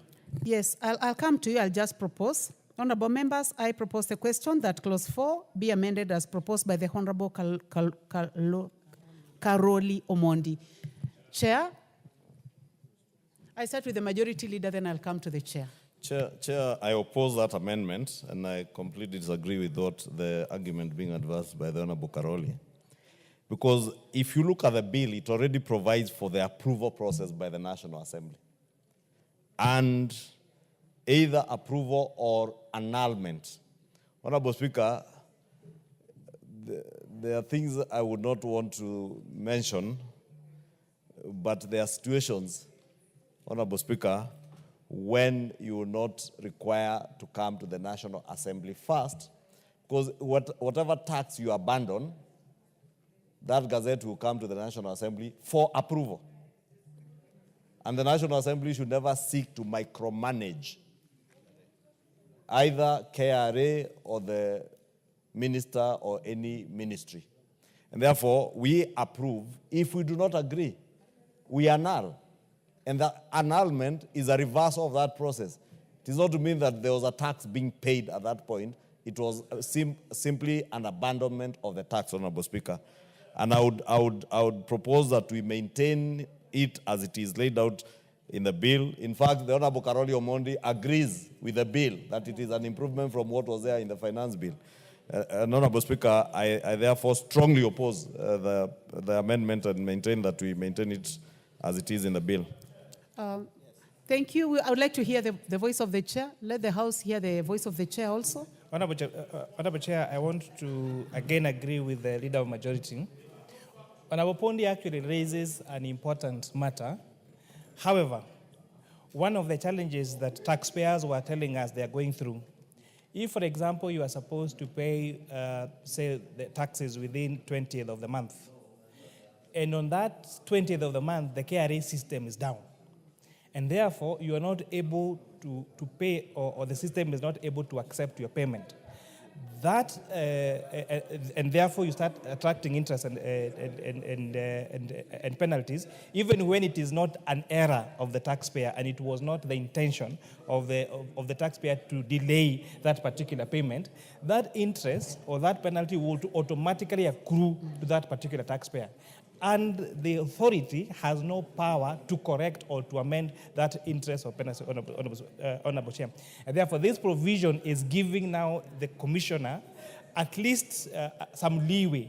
But we are also provided for that register must be gazetted, and it must come to this House after gazettement, Honorable Speaker, as long as the House is sitting. So this is trying to correct that complexity that taxpayers go through by making the commissioner not even be able to have a decision to remove the interest. Chair, thank you very much, Chair. Honorable members. Honorable members, I would like to put this to the House to make a decision. Well, I give you 1 minute.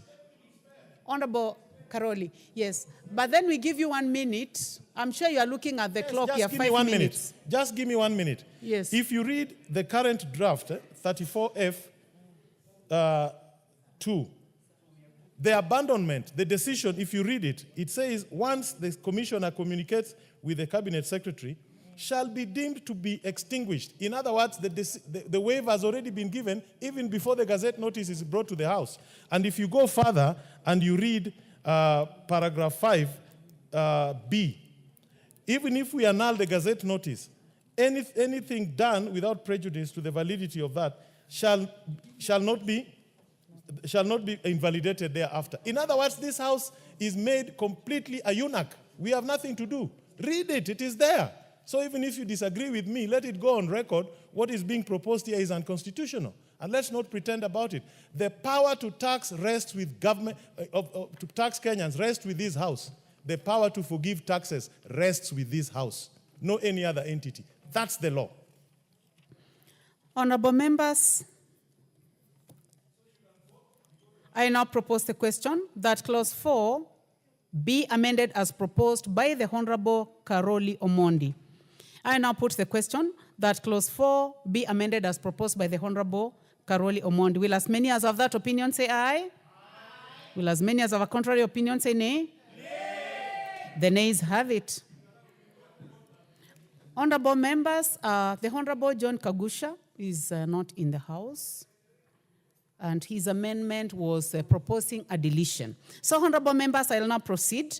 I now put the question that clause 4, as amended, be part of the bill. Will as many as have that opinion say aye? Aye. I'm going to repeat. Okay, I now put the question that clause 4, as amended, be part of the bill. Will as many as have that opinion say aye? Aye. Will as many as have a contrary opinion say nay? There is have it. Clause 5. I propose the question that clause 5 be part of the bill. Chairman?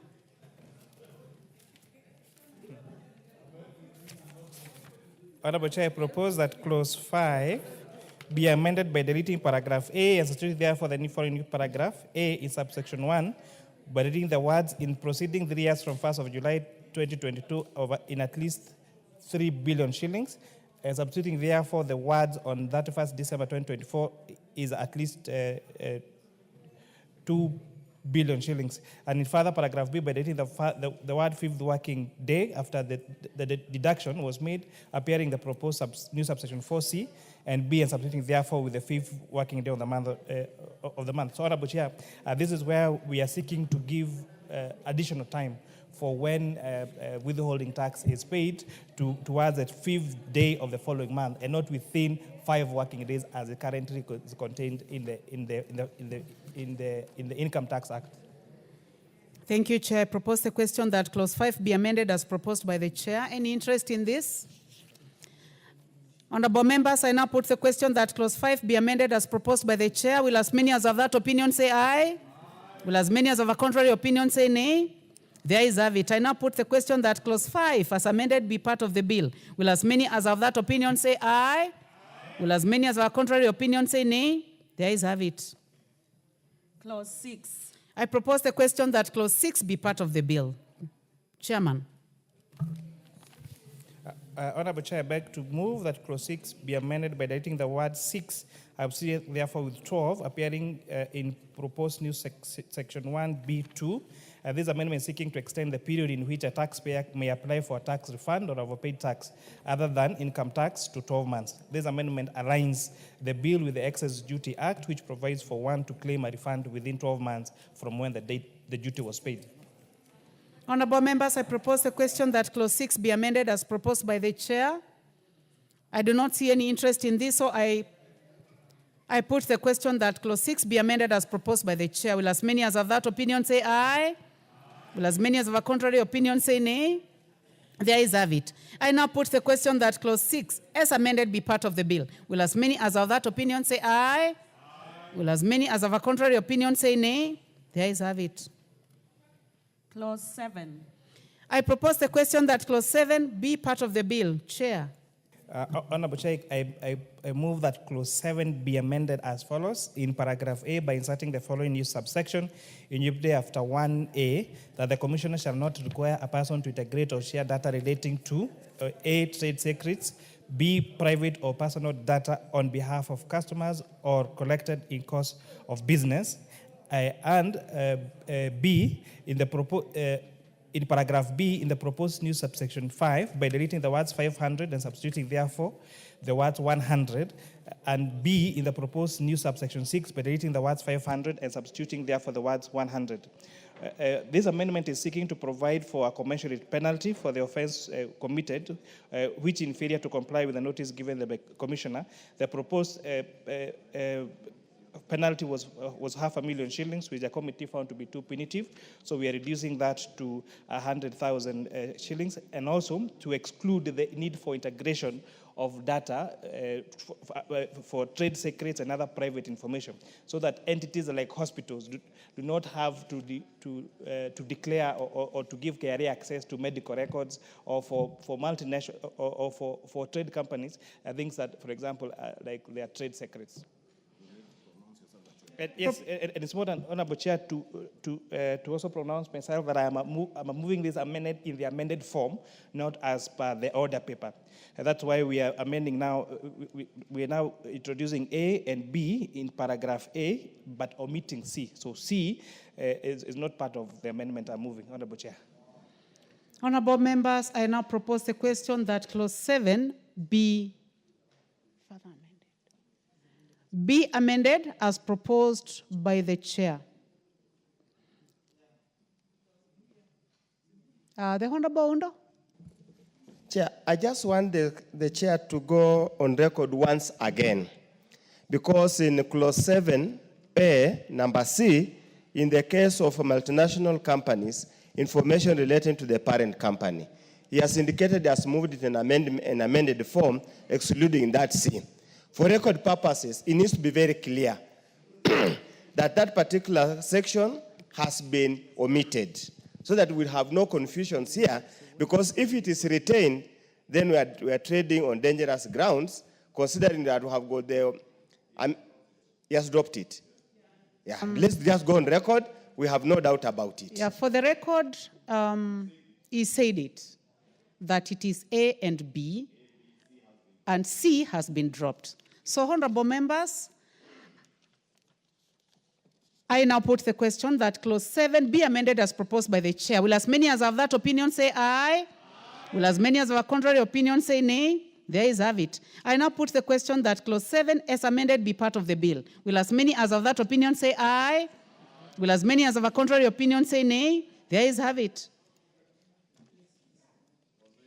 Clauses 8, 9, and 10. I propose the question that clauses 8, 9, and 10 be part of the bill. There be no amendments. I now put the question that clauses 8, 9, and 10 be part of the bill. Will as many as have that opinion say aye? Will as many as have a contrary opinion say nay?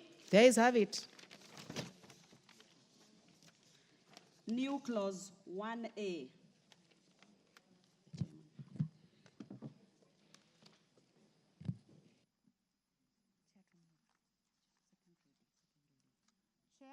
Please go ahead and move second reading.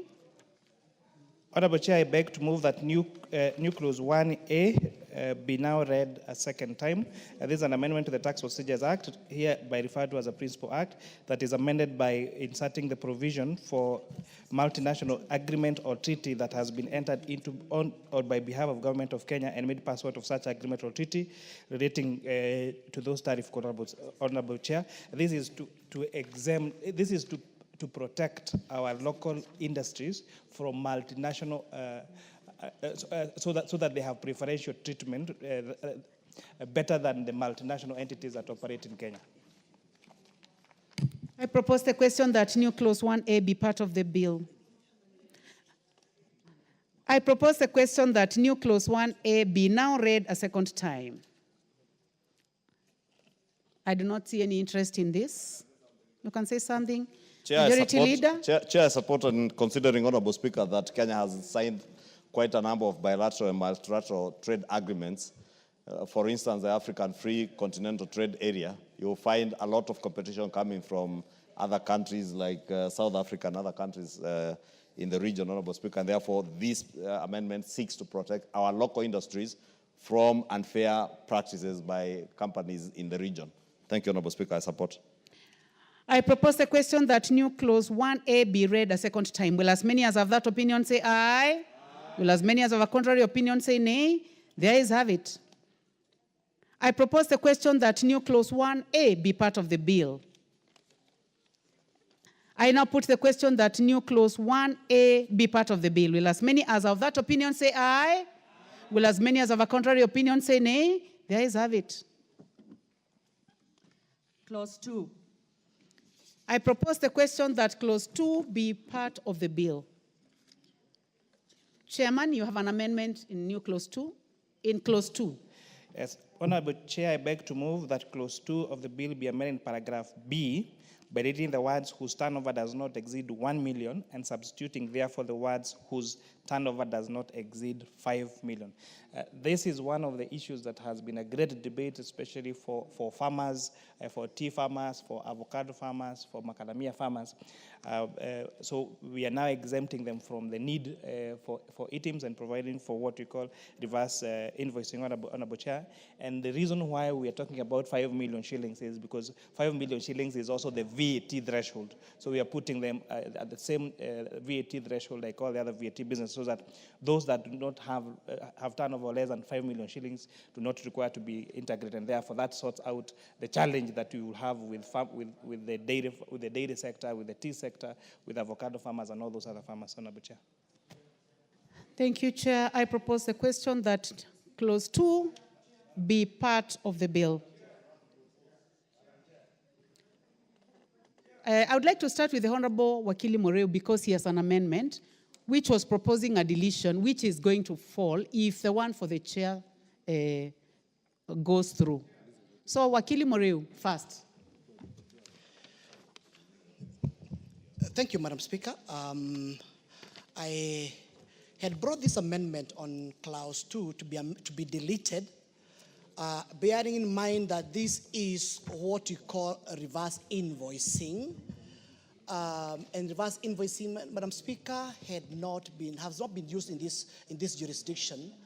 However, I think I want to agree with the chair of finance that it is it is a better replacement of the e-teams which previously was charging the avocado farmers, the macadamia farmers, the banana farmers, and all those other small-scale businesses and farmers, whereby they were obliged to raise an invoice before they sell their products. And therefore, the reverse invoicing, as proposed by the chair, Madam Speaker, I think it satisfies my amendment, and I wish to drop the amendment.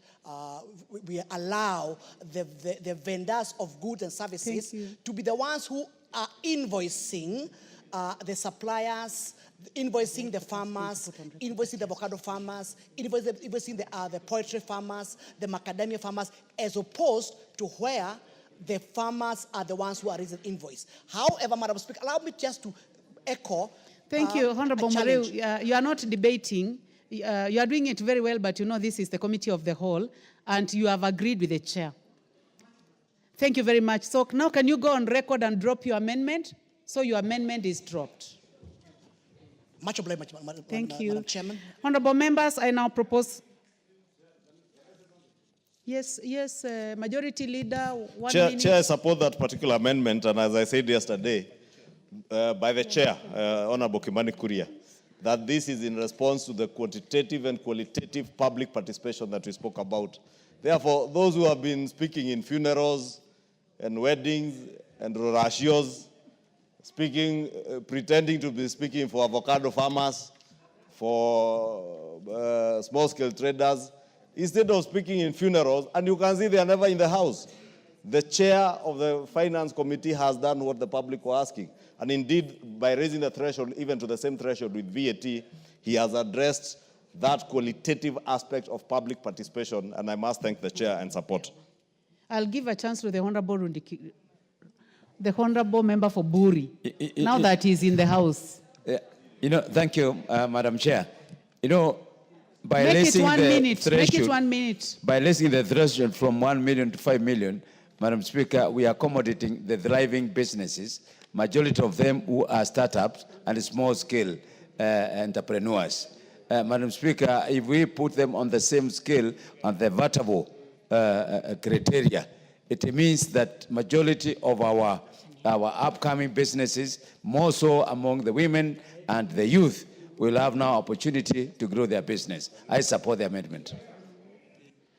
Honorable members, in the interest of time, I now put the question which is clause 2 be amended as proposed by the chair. Will as many as have that opinion say aye?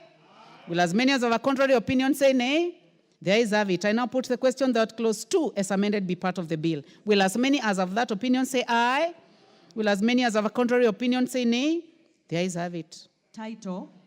I propose the question that the title be the title of the bill. No amendment, so I now put the question that the title be the title of the bill. Will as many as have that opinion say aye?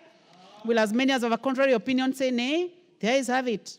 Clause 1. I propose the question that clause 1 be part of the bill. There be no amendment. I put the question that clause 1 be part of the bill. Will as many as have that opinion say aye? Will as many as have a contrary opinion say nay? The ayes have it. Honorable members, I would now like to call upon the mover to move reporting. Honorable Leader of Majority. Honorable Chairperson, I beg to move that the committee do report to the House its consideration of the Tax Procedures Amendment Number 2 Bill, National Assembly Bill Number 46 of 2024, and thereof with amendments. Thank you. Honorable members, I put the question that the committee do report to the House its consideration of the Tax Procedure Amendment Number 2 Bill, National Assembly Bill of Number 46 of 2024, and its approval with amendments.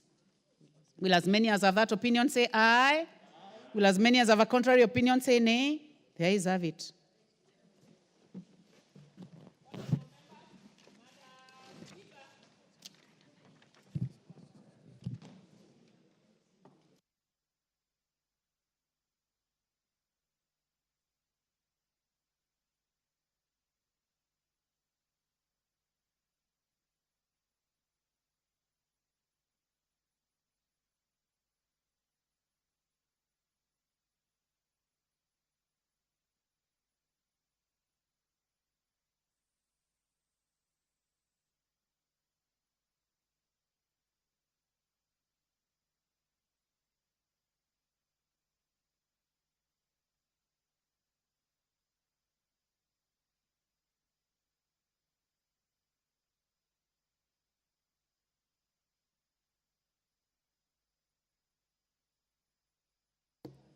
Honorable members, we'll start with the Statutory Instruments Amendment Bill number 2 of 2023. Chairperson. Thank you, Honorable Speaker. Honorable Speaker, I beg to report that the Committee of the Whole House has considered the Senate amendments to the Statutory Instruments Amendment Bill, National Assembly Bill number 2 of 2023, and approved the same without amendments. Very well. Mover of the bill. Honorable Speaker, I beg to move that the House do agree with the committee in the said report. I also request the Honorable Kimani Ichung'wah to second this motion for agreement with the report of the Committee of the Whole House. I second. Very well. I will then propose a question, which is that the House do agree with the committee in the said report. Honorable members, I will defer the putting of the question on that report. We will then go to the next, which is the Tax Procedures Amendment Bill number 2, number 46 of 2024. Chairperson. Thank you, Honorable Speaker. Honorable Speaker, I beg to report that the Committee of the Whole House has considered the Tax Procedures Amendment number 2 Bill, National Assembly Bill number 46 of 2024, and approved the same with amendments. Mover. Honorable Speaker, I beg to move that this House do agree with the report of the Committee of the Whole House on its consideration of the Tax Procedures Amendment number 2 Bill, National Assembly Bill number 46 of 2024. And I also request the Honorable Donya to second the motion. Honorable Doris.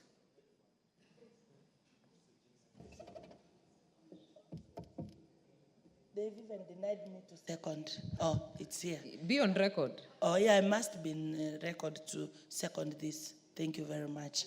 I second.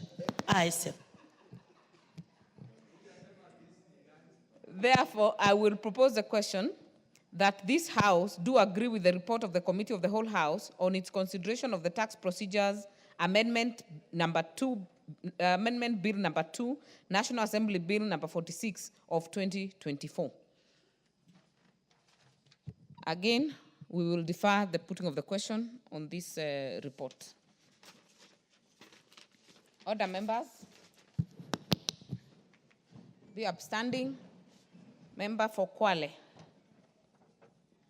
Honorable members, and the time being 1:15 p.m., this House stands adjourned until Wednesday, 4th December 2024 at 2:30 p.m.